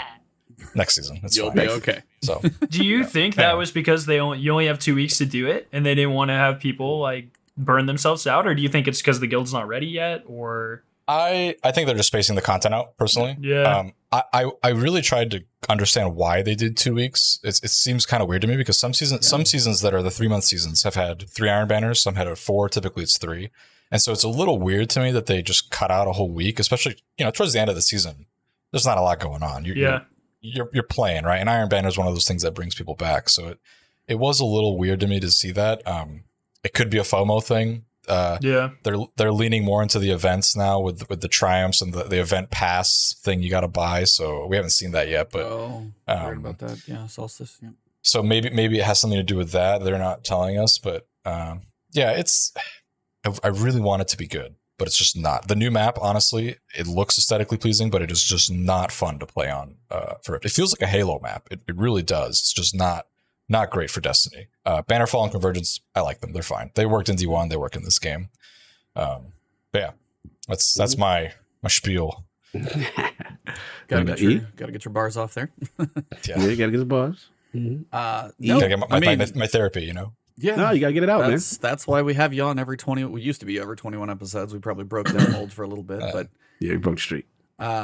No, I mean, you guys have covered a lot of it, and I think a lot of them are good points. For me, like the respawn, it feels bad if a couple of people die, then like the 6 steamroll you, and then I'm just sitting there waiting to respawn. No one's reviving me, and then all of a sudden, like, I'm still dead, and they dunked. I'm like, I didn't have literally no chance. So I was like, that doesn't feel wonderful. But then on the other side, I had the matches that were, I had that one that was like 2-1, like went to time, going back and forth. Like that actually felt good. And that was actually on Bannerfall of all maps. Like somehow we had like the freelance group that were probably like lower on the skill match because nobody was like sword skating around. It's like, all right, everybody bundle up. Okay, now we all died. Okay, everybody. And it was like, it felt kind of like it probably is intended to feel because people weren't abusing too many mechanics. It's kind of the way I feel like Gambit could be if it was like whenever we saw them do the Gambit tournament with whatever set loadouts they had before it ever released, when they kind of did that online like tournament 6v6 when they played, or for however many they did, when they did that online stream to like promo it before, that actually looked cool. But now that we have all the, Gallahorn and everything else just abuses it, same thing probably I feel like in here. If it is just like not quite being abused as bad, it actually has some fun back and forth, a little push and pull. But when you get into, get steamrolled, then you can't even respawn fast enough. Somebody's sword skating across the map or shoulder charging and all those things come into it. You're like, it needs a little bit of tweaks. And again, I'm with you guys. Like the black screen scorecard feels good. That type of would be good. That type of stuff. So it needs some love. I only ever saw one person eager edging with the spark. It was mostly shoulder. I didn't see that too often either, but shoulder charge was more prevalent than eager edge because again, you have to get ammo for it. But it is a problem for sure, or at least I'm at a higher level, obviously. Yeah. I think on paper they want it to be this tug of war game, and it does that on paper. But then, like I said, once you get into the nitty gritty of it, it's just really not how it plays, which is unfortunate because again, I think it's a good game mode. It's just. Yeah. They'll get it. They did it with Trials, and they'll do it with this. It just might take them some time. It's unfortunate that it wouldn't launch polished or what we're used to. Yeah, we got Iron Banana. We kind of got Iron Banana. We got a little bit of a beta phase. We got to work through a few kinks. You got to get underneath it a little bit. The new. Oh, I didn't mention this. The new reward system is like fantastic. Right before we got on this, I turned in my 30 engrams that I got for the double reset, and it's just like Trials, and so it's great. Like it's really awesome that I can just focus on one thing. For the armor prices, though, man, they asking. Well, I got like 6,000 shards, so yeah, you live in shards. But I understand as if you're not playing too much, or if you're not doing any of the exploits that have come up over the last couple of years to get shards, it definitely is. It's a pricey choice to make. So, yeah. No doubt. What about you guys? What do you guys all think? Where are you guys at on COD? Yeah, I mean, you talk about just the Saladin with his new system as far as rewards, game mode. I mean, do you think 2 times a season is weird? I know we've got him in the middle where Evil Levante would be, so they would be duking it out over space because they moved him down off his little balcony up there. But yeah, it's like it is weird that it's 2, and it feels like if Solstice is in July and we've got August, seems like it's going to be. I don't know what's going to be in August. It feels like right now, and Iron Banner feels like it would fit perfectly there because if Solstice is about 3 weeks and there's some downtime in there, I see no reason not to put one there. So it is weird that they have these 2 pre-Solstice, which is on like July 9th, and then August is going to be just a ghost town, I think, before we get that next season. So it is odd time personally. Yeah, it's odd time, and I think with Teddy, they're still getting data. It almost does feel like it's a work in progress with certain things, but look, I like it. It's back. It's an objective team mode. I've always been a fan of that as opposed to just slay out. It's a good change of pace. With Saladin in the system, he needed an upgrade. I think from the mode itself, I just want to ask CB, like from D1, because I don't remember, did they tell you, like they're giving you now this written queue, Spark Runner is far, imminent, Was that there before? It's been so long. I just don't remember. Was that there? I think it was, or they might have phrased it differently. I think it was phrased differently, but I think it was similar. Yeah. Okay. I like that. I like the sound cue when you know they're getting close. You know what I'm saying? It adds a little tension to it. You know what I'm saying? Kind of thing. Look, it's a decent mode. It's fun. You just got to make a couple tweaks. And I think my overall thing was I was just dreading because Lord Cognito got to have that Iron Lord title. So I was just dreading what are they going to put me through? Because I really don't title surf. Like I don't hunt like my man Teddy. You know what I'm saying? So I was curious and I was like, oh, this is actually reasonable. This is just like really play and commit. It wasn't nothing crazy. So I'm going to get it done. Honestly, Cog, the worst part about it is just making sure you don't get the bug where your rep gets really low. Right. Yeah, don't do the challenge on multiple characters. I think the that's challenge on thing. Make sure I wear the armor suits and the emblem for the extra bonus. Armor and 4 challenges. Right. Don't go over 4 challenges. Yep. Don't go over 4. Okay. Yeah. Other than that, like it's really not. If you're stacking with people, it's not that bad. Okay. 4 challenges? What do you mean 4 challenges? Daily So challenges. the daily challenges. If you do it on one character, you'll do 1 a day. But people have been doing it on all characters, and all of a sudden they had like 5 of 4 weekly challenges, and it bugged out. So instead of getting, they were showing like 13 times the rep they were supposed to be getting, but they were getting like 66 a match or something that would take them forever. So they went over, and it broke the math. Yeah. Wow. Jesus. Yeah. That's honestly the worst. Like, if you can get past that and make sure you don't bug that out, you're good. Like, it's just commit the time and you'll get it. Yeah, especially after tomorrow's reset, you'll have the 4th one. So just play some this weekend. It'll be the fastest. I did forget to say rep for the emblem. I need to put that on. Emblem. Yeah. When you start up Iron Banner, Travis, there's like where the buffs would be in PvE, if you hover over it, it shows you all the buffs you can get and what you currently have. Yep. Nice. And it shows you your current multiplier as well, which is really cool. Nice. That is a little inaccurate though, because so I'm the max you can get is 11 if you do all the challenges and all armor and emblem, which means I should be getting around like 700 something rep, but I think on a 5 streak I was getting like 330 something. Oh. So something's funky. It's still high, but not the exact. Probably less too than it fast. should be. Yeah. Well, what's my feeling? Well, so I wanted to end on this wonderful one. We're 2 weeks into the season, so I know it's a little bit early, but this is the first time we've had a dungeon key. So we know that we actually figured out that was $20. Covers this dungeon, covers the one in season 19, and then this season. And I wanted to ask you guys, for somebody out there who may listen to this and be like, hey, is this worth it? What do you guys think? Do you think the dungeon key by itself is worth it? And do you think Season of the Haunted is worth the purchase? I can start. I've been doing a lot of dungeon help, and this is actually one of my most frequent questions. I get it all the time. And at least with me, I mean, especially coming from a development side of it. So it's $10 per dungeon, right? We have this one, and we have another one, season 19. I spent more for my Taco Bell yesterday, and I can never, I can never enjoy it again. I'm realistically, I mean, I was playing Shattered yesterday. I'm realistically gonna be playing this in 2 years. Like, there's just not that many things that I can spend $10 for and still be enjoying 2 years from now. Like, instead, or even be able to experience again, like in the sense of like, let's just use another example. Movies are getting so expensive these days. Going to the movie theater, especially those recliner chairs. I go spend $20 for the movie. And then after I've watched it, it's not like I get to go home and I can come back to the theater the next day. I'm like, all right, yeah, I spent the $20. Let me go watch the movie again. They're like, nah, like, where's the, subscribe to HBO, subscribe to HBO, buy the Blu-ray, buy whatever, Peacock, whatever, or go buy the movie again and sit back in your recliner chair again. Like, for me, it's like, I mean, I just, there's so many other things we spend money on that we never can touch again. There's so many things. Legit, yesterday when I was doing dungeon help, I went and got some jalapeno poppers. I wish I could teleport those back from yesterday and eat them again. I can't. They're gone. There's so many things that we spend money on that we experience so shortly and then it's gone. But for some reason, like with gaming, it seems like that's like kind of lost. For me personally, the development costs money. I maybe I'm biased because I've been a developer for a while. It's like I just feel like, I mean, for $10, this is one of the best $10 I could buy. I mean, it's kept me already, more engaged than most things I spend $10 on in my daily life do. And that's just personally, it's just, I don't know. There's not a lot of $10 things. And so if people can give me examples, it'd be great. But I just don't have that many things I've spent for, I don't have that many things I've spent now, for $10 that this dungeon's cheaper than a gallon of milk or a gallon of gas, apparently. No, yeah. And oh, true. Yeah, true. And I just can't get multiple enjoyment out of things that I usually spend for that price. And for me, with my time, I think $10 is fine. Whatever. It skipped my jalapeno poppers once. I'll be okay. And that's usually what I tell people. What I tell people. Travis looks like he's bubbling. Yeah. I hate this question. Okay. I hate it.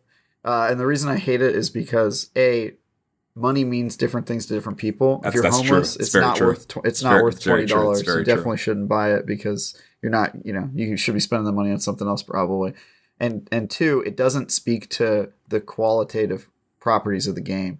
People like to say like, oh, Travis, you're being so hard on this game. It's only $10. It's like, okay, but its price does not at all affect how good of a game it is, right? And so I always try to focus on, is the game good? How good is it? How not good is it? Etc. What are its pros and cons? Not, is it worth the money? Because to me, the money is separate. There are some free games that are better than Destiny Season of the Haunted. Apex Legends is one of them. You can go play that game for free. You don't have to spend any money on it, right? So once we start getting into, is the money worth it? I kind of just go, I don't want to talk about it. For me, it's worth it for my current financial situation and the fact that I enjoy Destiny, but it's such a hard question to just like broadly answer. That's fair. If you're a child and you get $10 allowance a year or whatever, probably not, save it maybe.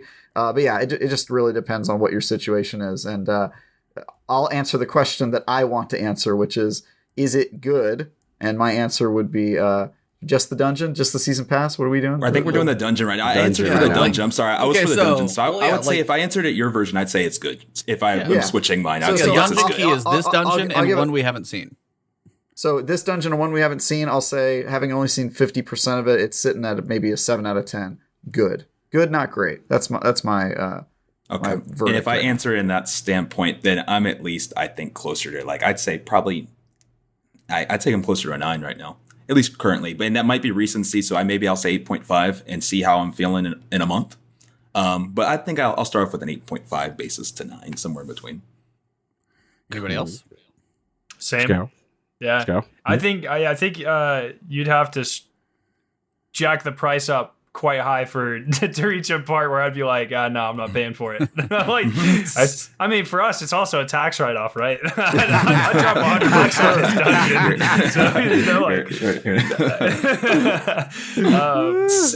But of course, if I spend $10 for a season pass for some dumb cosmetics I'll never use, fuck yeah, I'll drop $10 for a dungeon. Like, hell yeah, So okay, fine. Travis had a better way to go about it. Give it that 1 out of 10 rating.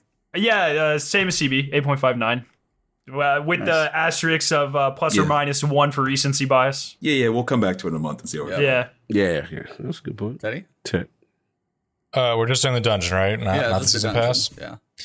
Yeah, I'd say it's about an 8. I think a lot of it always boils down to how you value replayability. Mm-hmm.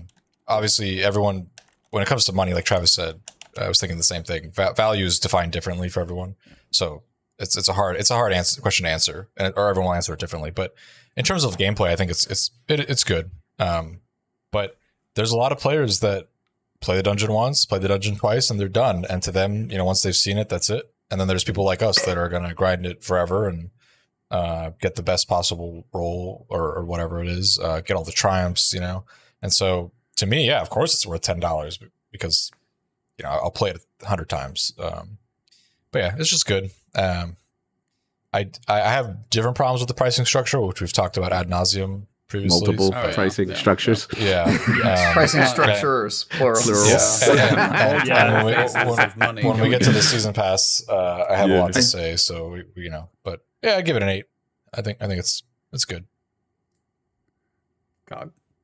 Yeah, I mean, in agreement with Teddy. It's an 8. It's an 8. It's very solid. If it's just the dungeon itself with the thought of another one coming with the key, right? That's good. This is great value. The dungeons are some of the best end game content in Destiny. I don't think the designers get enough credit. The devs don't get enough credit for the work. And here's the thing. I know we give them a lot of thing, but it's hard to satiate a community that is seen as much as we've seen and is played as long as we played, and to keep us satisfied. I have to give them credit, because I'm thinking about, if I got to make a game and I got this group that is very temperamental and very like, yo, we see that already. Like, oh, come on, you did that. You brought that. Like that's really disheartening. Like, if you really a dev, like I could understand it. And I always give them props for creativity. I feel weapon design, for the most part, and feel second to none. The way the game looks aesthetically. And I don't think the narrative team, like, look, I remember this was Flashpoint. Yeah. We used to be like, yo, this story, they got a great story. And it's like, why is it trapped in Grimoire? And why is it? And we're at a point now where I think we're a little selfishly like comfortable with how good the story is now. Like, it was never this good. Like, people used to clown me like, Destiny has no story, it has no lore. Like, what are you talking about? And now you can safely say that when you play a dungeon and I'm getting the narrative bits and I'm actually caring about Callus and how he feels and stuff like that. So that's where I'm at with it. I think, the content itself from a dungeon standpoint, it's great. It's 8. I think the next one's probably going to be great as well. So I'm not even worried about it. Now, if we're talking about Season of the Haunted comparatively to other seasons, that's where my score going to be low. You know what I'm saying? But as far as the dungeon, yes, this is great. Solid content. I think they pretty much knocked it out of the park. Even with recency bias, I felt, I was like, this feels fun when I'm playing this dungeon. I like what I'm playing. I'm enjoying this. I give it a 7 because I've lived outside of the bubble of Destiny probably more than most people on this panel. And I can't get over some of the old stuff they keep doing. And all the stuff that they're not doing, like champions, like the fact that we still don't have Lucent Hive or some sort of new endgame type enemy. That stuff just bothers me. But everything that they did that you expect, I like. That's fair. That's fair. And me and you in alignment with Lucent Hive and how they changed the game and that true threat. Now, you know me and you, we did. So I think every Destiny hardcore, I think, is over champions. Skarrow9 talked about that for an hour. So they keep putting that stuff out. Where you're at is like where me and you align is the Witch Queen really set the bar with the mechanical change, that fear, and then to go get the ghost, put yourself in harm's way. That fundamentally changed how Destiny's played, and it's just going to be interesting now for them to try to do it again without being bound to the narrative Lucent Hive, right? How are they gonna, say like, that's a challenge they gotta have to figure out. But where you at, man? Is it worth it? Well, just wait before he goes, if it's okay. Yeah. Before, please. Like, to that point. I mean, there are brand new enemies introduced in this dungeon. I've never feared a non-sentient backpack so much in my entire life. I know exactly what you're talking about. And the Incendior backpacks, Travis, they'll just sit around everywhere, and they just blow up. Can I give you guys a piece of advice on that?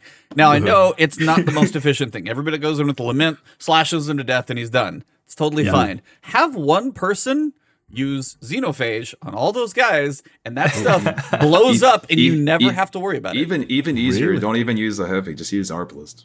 Arbalist one shots everything. Just RB everybody in the back. That's all I do. And then I do Storm Chaser, Arbalist, and it's just everything linear dies. on the back. I was like, I've been using Xenophage just to bomb everything. But if you can blow those things up, you'll be right. That was one of mine. I was soloing it earlier and was on that part of the fight, and all of a sudden I'm like, why did I? And you see the little thing up in the top corner, and you're like, you're not even a guy. You're just this thing on the floor. And it's like half the time when they're on the ground they explode, and half the time they don't. Like, if you deliberately shoot them, it's like sometimes they'll explode and sometimes they won't, and it's just like the accidental teleports are so brutal too. When something too close to the bell, literally you sneeze on it, next thing you know your fusions be setting them off. Waveframe set it off. Waveframe, you got to be very careful where you put Sunbreakers. And it's like all of that'll set it up, but Tractor Cannon won't. Like, if you're doing the Titan Hammer build, the hammer, you can throw it at it doesn't do a damn thing. Yeah, it doesn't do anything. It doesn't do anything. Grenade If the hammer is next to it and it blows up, that will set it off if you don't pick it up. It was like when you go to break the chains for the guys, if some of the shielded guys are walking around and you hit those in the shield explosion, I feel like that sets off the chains and sends them into a damage phase before I'm ready. So you got to be very particular with when you get ready to do certain things of where you're going around. But it's very fun and I enjoy it. But also there are moments when you're looking at a guy or you're looking and there's nobody there and all of a sudden it's teleport or they teleport away and you're just going, all right, something's still not quite right here. Yeah. Some of the teleports of the enemies are showing, as you guys have said, and we've said it for a while. It's like, it's just showing to where it's either net or code or back end. Something is just like, I'm looking at and now he's over here. I'm like, how? No. And then the fact that, it's just, there's a couple moments like that. And I was playing with a couple guys earlier, but it's the point where you're sitting on the little platform and you're like, okay, I'm on the right one. And then it resets you back to the front. And you're like, hold on, I got to reorientate the room. And you're not quite sure where you were before. So a couple weird bugs and stuff will throw you off. But overall, it's like I'm having a blast in it. I will solo it. I'll solo flawless it. I almost actually wasn't too far from that earlier. It's definitely doable. Like I'm 1272, 1271. I'm not that high. It's definitely doable. Master, more power. That'll take me a little while to put a group together for that one. But I'm enjoying it. Yeah, I was like, I think it's worth the value. These things always are easily probably some of my favorite content because they're built to be soloable. You can definitely, and this one especially, as you guys said, we got dungeon weapons, and I gotta say, these weapons. Oh, aesthetic. Whew. The look of the weapons is fantastic. And as you said, we got a brand new linear type. I got a Feeding Frenzy Rampage of the Void SMG. Like, that was my first drop. So I'm just like, I'm going to go ahead and lock you and save you in the vault. And then I got the Pulse Rifle, and it's absolute trash. So that made up for it. What's the Pulse? What's the Pulse? That's what stasis. type? The Stasis High Impact Pulse. It's the one that can get Desperado. Yeah, it can be good. It can be decent. My roll was garbage. There's going to be better. Mine was just junk. I got the Lingering Dread grenade launcher, blinding. That can auto blinding. I really want that. I haven't. I got it with blinding and Vorpal, and it's nice. And then couple it with that intrinsic origin perk that if you get damaged, the reload is faster. Well, it can roll with auto loading as well. So and chill clip. Yeah, that's what I really. Oh, it can come with chill clip. Yep, chill clip, auto loading, blinding. Yeah. That's the rule. This is this conversation just reminded me of something that I think is really strange. And we're talking about the prices we would pay for the season and what it is and stuff. And one thing that we didn't discuss, and I haven't heard anybody discuss, is the fact that Nightmare Containment, the seasonal event, is free for everyone. Oh, I didn't realize that. Yeah, so it's like when you buy the season, you're paying for the season pass and the Sever missions, and I think that's it. Really? I didn't know that. Solar 3.0 is for everybody too, right? Yep. Yeah, Solar 3.0 is for everybody. That is a good question. So what the is the 100 season vault pass? spaces are for everybody. Well, the deluxe is the way to, I mean, if you're going to buy It's you're just going the to play season Destiny, pass, it sounds like. if you're going to play Destiny for over the course of the coming year at all, the $40 deluxe has been far worth it. It has the dungeons in there, it has the seasons, and that's why, again, it's like you got to figure out what $40 is. But if you're going to play this game over the course of an entire year and put hundreds of hours in, or however much, even if you play a few days, like a few hours a weekend, that's still going to be 100 hours over the course of a year. As you guys were talking about, a movie's $20 for 2 hours. So all of those numerical values, again, you got to figure out what's worth it. But that is the idea. If there is any foresight to it, they do steer you into the bundle, but the bundle for what you get in there is actually a very good value, depending on, when you start breaking things apart, it tends not to be, but if you do the bundle, it is actually quite good. Sounds like you just get the season pass, though, at this point. No, you're definitely right. I'm with you. So, breaking it down, you're right. Like, I feel like, if you don't get them all together, it is kind of, it's a little more bare bones individually. Yeah. When thinking about it. That kind of makes my take or my stance even a little more jaded, because this season to me kind of sets a really bad precedent of you can charge $10 for a thing that we had previously, and if we just change it a little bit. Well, that's why I think that's kind of the theory of why they didn't charge for it, why it is free, because they've previously gone on. Now. Yeah, they've gone on record saying anything that's coming back from the DCV, Destiny 2 or Destiny 1, you won't pay for. Okay. And so, the whole Leviathan Patrol Zone, that's free. Anyone can access that. The Nightmare Containment, which is on it, anyone can access that. So containment is free. Okay. So you're basically paying for the story.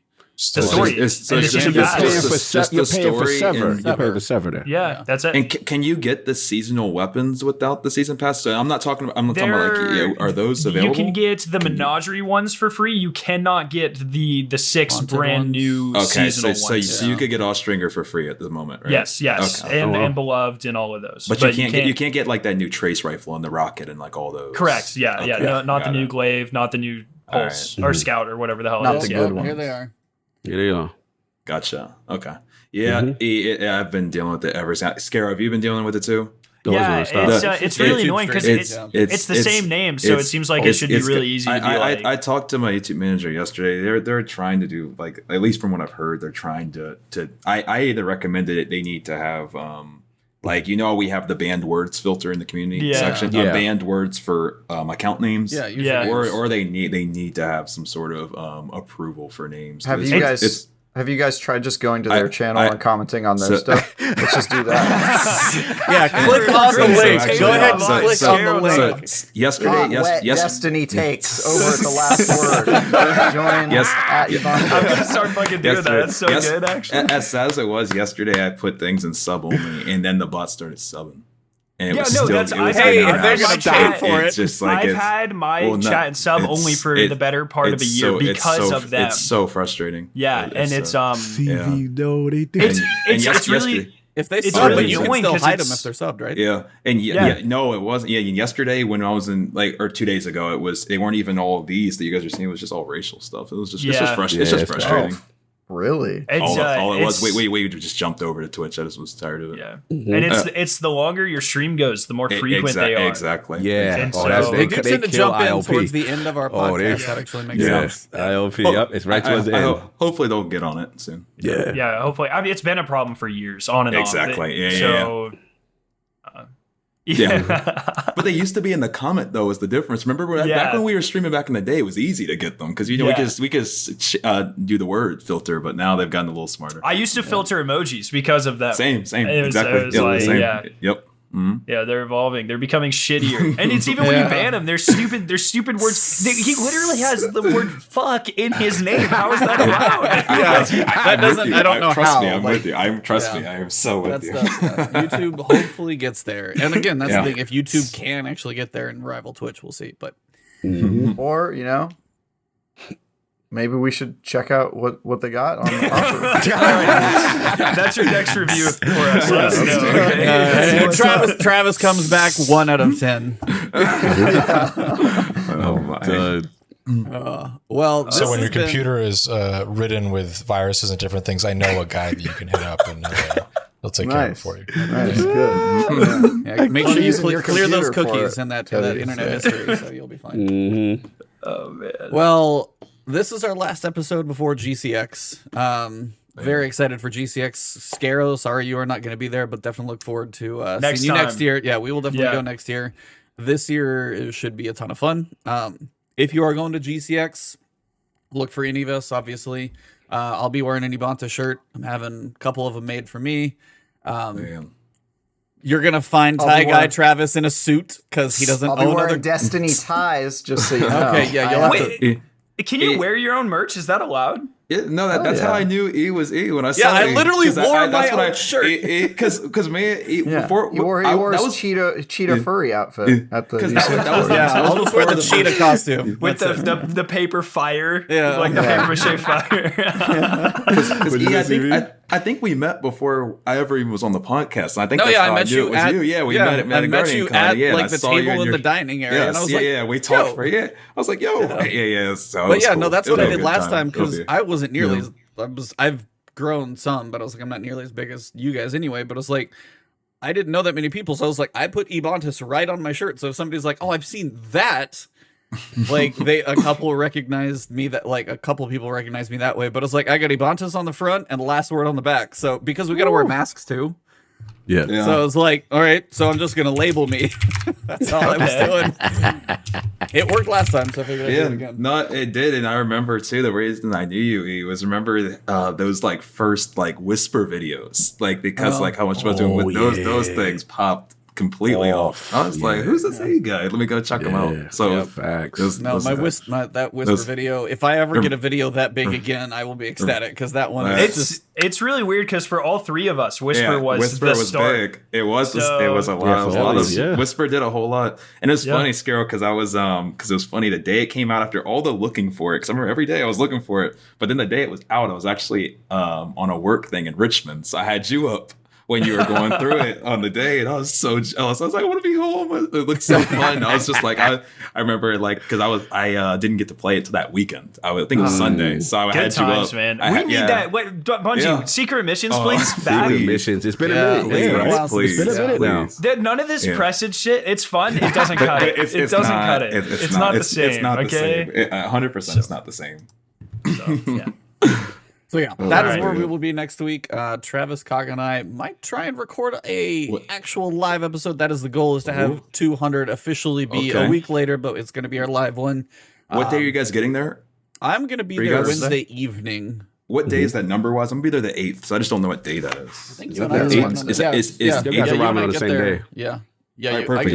I'll be there the 8th. I'll be the 8th. Okay. Yeah, so it's I like think at some Travis point I and need I to make too. a giant Discord group or just DMs and stuff. Like if you're there, hit me up or tag me or something. But yeah, I'll be there Wednesday. Thursday will be a chill day kind of stuff. Like and then Friday more and more people will be showing up. So Nice. all right, well, you guys have anything else that you want to drop while you're here on the show for this week at least before we kind of wrap things up?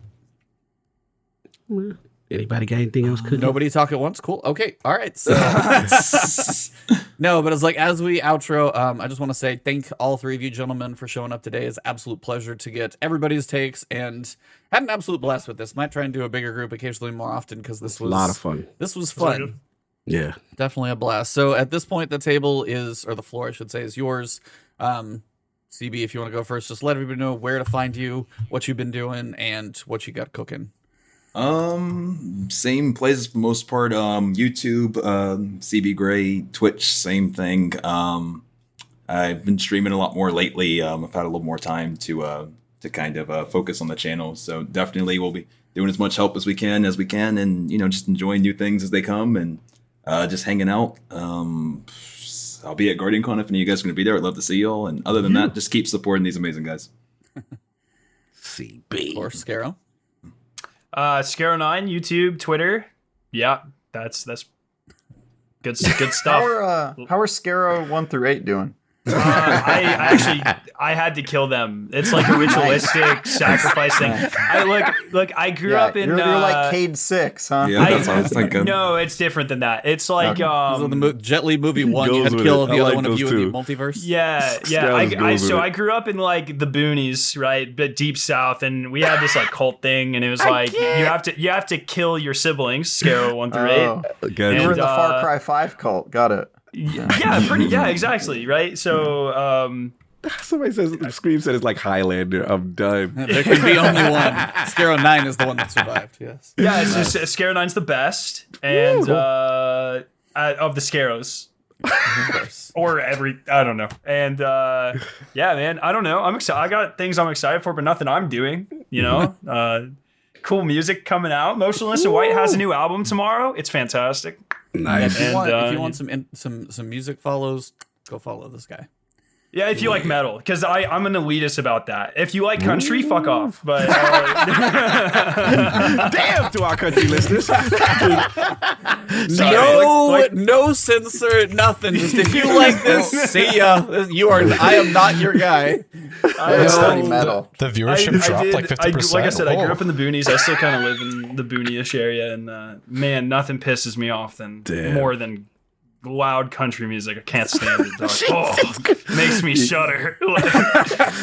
Our country numbers are sinking right now. We got to save the show. Hey, that's not an audience What you about want. quiet metal music?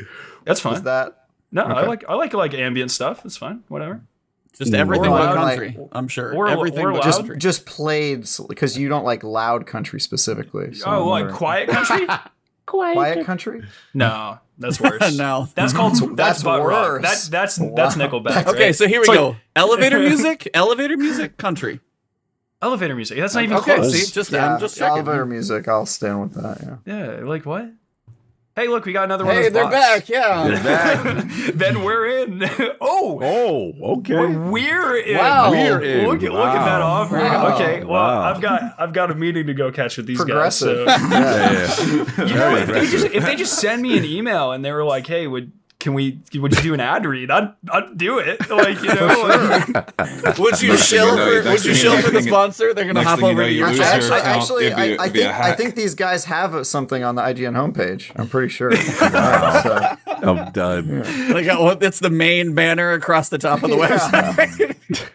Oh man, dude, I'd take it. Whatever. I've turned down like all sorts of ad stuff. Do you guys get those advertisement offers from the silver people? I got that yesterday. or whatever. I don't know how many times I have to email those people back. Like, go away. You know, like I've put it on like the thing that's supposed to not be able to get through the send, but they get through. Like, they're supposed to go to spam, and they still get an email. And I get the anything ones for .cz. Yeah, exactly. Yeah. And then I get all the ones for the recubs too, and they're like, 80% of our business are Sherpas. We only do 20% recubs now. And it's like, wow, you guys are only 20% assholes. And then 80% also assholes for charging people for running them through content. Like, get the hell out of here, dude.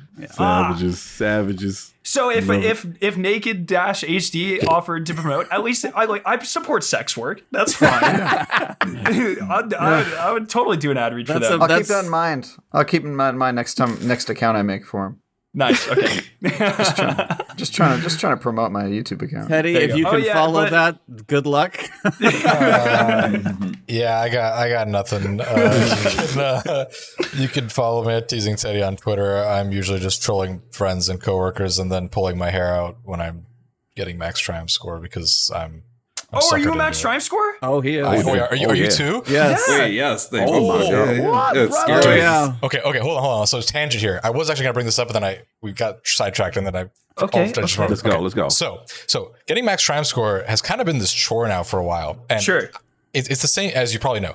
It's the same kind of. I think last time I checked before the season was 94 people that have gotten it. But I don't think they really communicate with each other. So I want to set up a way that we could all, Max or at least Triumph most Score of us. Discord. I mean, I'm in a clan of like 20, 30 people with max triumph score. So Okay, how do I wish play the with you guys? bourgeoisie. Because I just need like-minded people because I love my friends and I love my yeah, clanmates. dude, shoot me a Discord friend invite, and I'll invite you to the server. We have Thank Triumph you. Discord set up, dog. I just need like-minded people who are We like, got real Illuminati. Hey, There you go. Hey, look, if you don't have max triumph score, I have a Discord server where we make fun of people who do. That's all we do.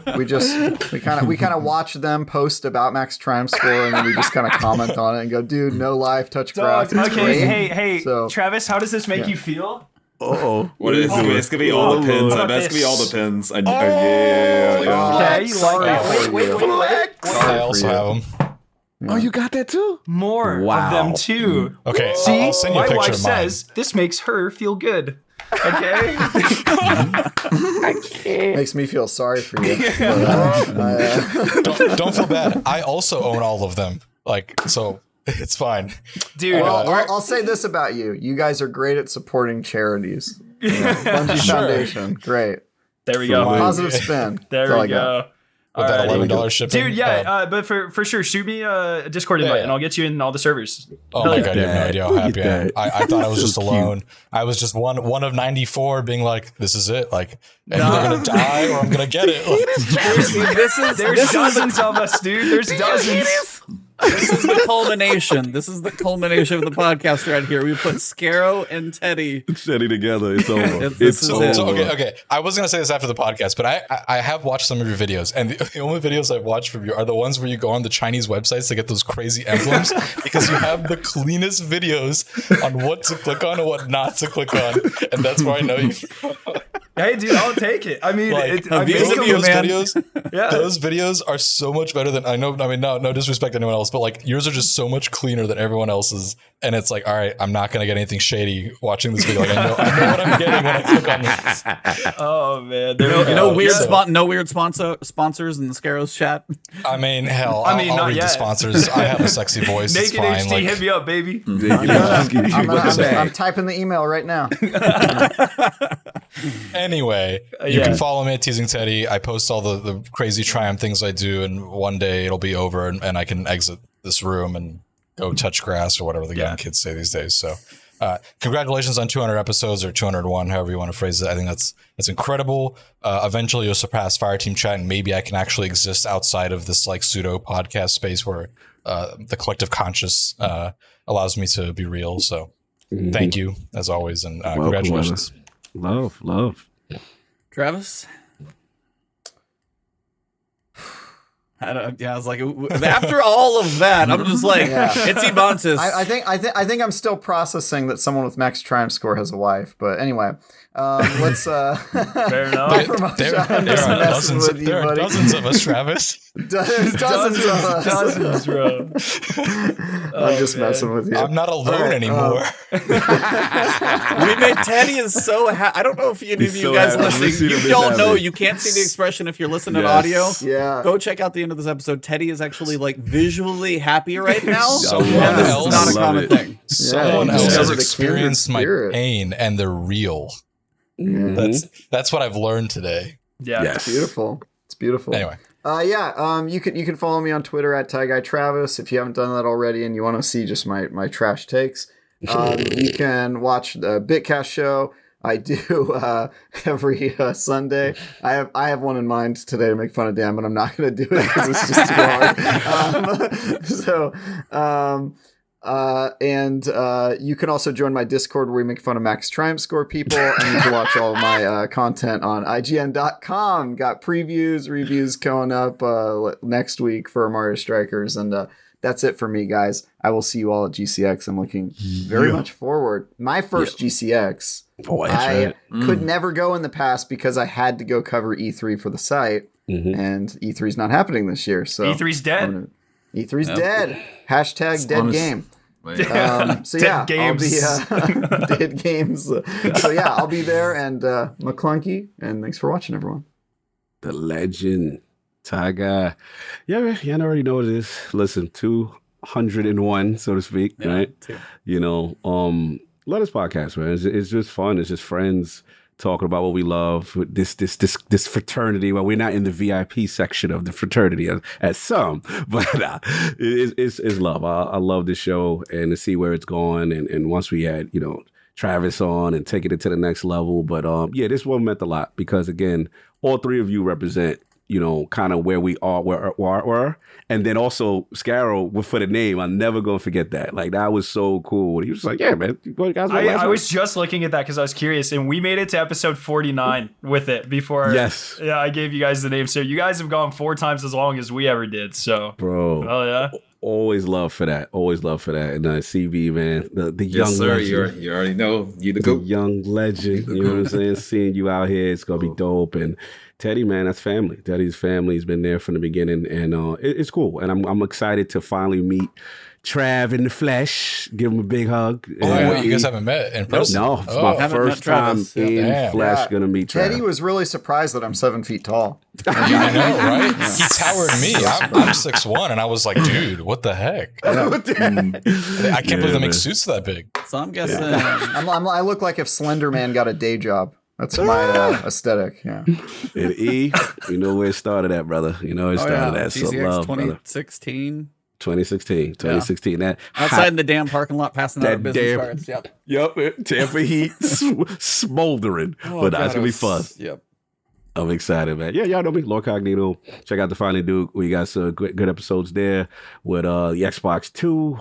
Iron Lords podcast on Sunday. Check that out. It'll be a big one. Do a prediction show. Of course, LordsofGaming.net, the writers, everybody doing a lot of Destiny content. Good job, guys. Good job. And also, of course, I love the support and seeing everybody in the chat for the last word. It's really fun. So salute and love. For me, thank you, CB. Thank you, Skarrow, Teddy, Travis, Cognito. Thank you, everybody in chat, and thank you for everybody who's listened at any point along the way. This thing started in the middle of, Curse of Osiris, the best time to start anything Destiny related. So we are a little crazy, and we have made it this far. And next week, hopefully, we will officially record episode official 200.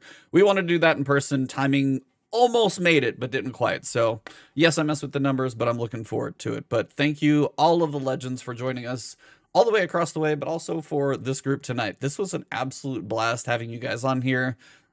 You never quite know how a group of friends is gonna mix up, and I think this one was like This was magical. This It was good talks. We had a lot of really good conversation. I feel like It was like fun. a family reunion. Also, real quick, even before I forgot, we got to shout out our brother Amaze for making the music video. the that was Bungie so page. That was good. fire.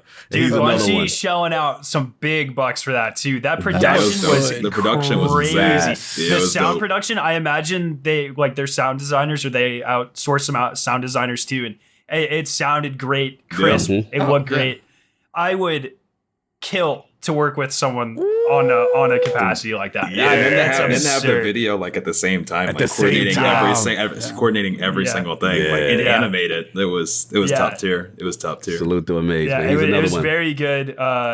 GG's to Amaze for doing that. And Bungie, you know, I love how Bungie empowers creators like that. Yes. Like supports them, builds them up. You know, this is something that Amaze can now put on his professional resume and point to, and like he almost certainly got paid for it. And that's like good on Bungie for having the resources and the willingness to do something like that to bolster someone's career while, you know, obviously supporting their own product and stuff. But awesome stuff, really cool stuff. And it's something that you only see from Bungie, really. So pretty awesome. By far the best community. I'm going to die on that sword with Bungie.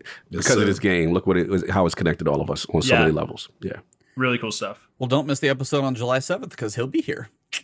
Oh, there you go. I got him scheduled before I was like, no, we had him on the show. I've always liked trying to pop into his streams and stuff. He's just honestly ultra nice dude, great chat, and happy to see that for him, and happy to see the success for all of our guests on the show. So thank you very much, everybody. We are going to wrap this one up here. So this is going to be very unconnected, but we'll see how it goes. Thank you guys very much for being here for this journey and for this episode. It has been The last word.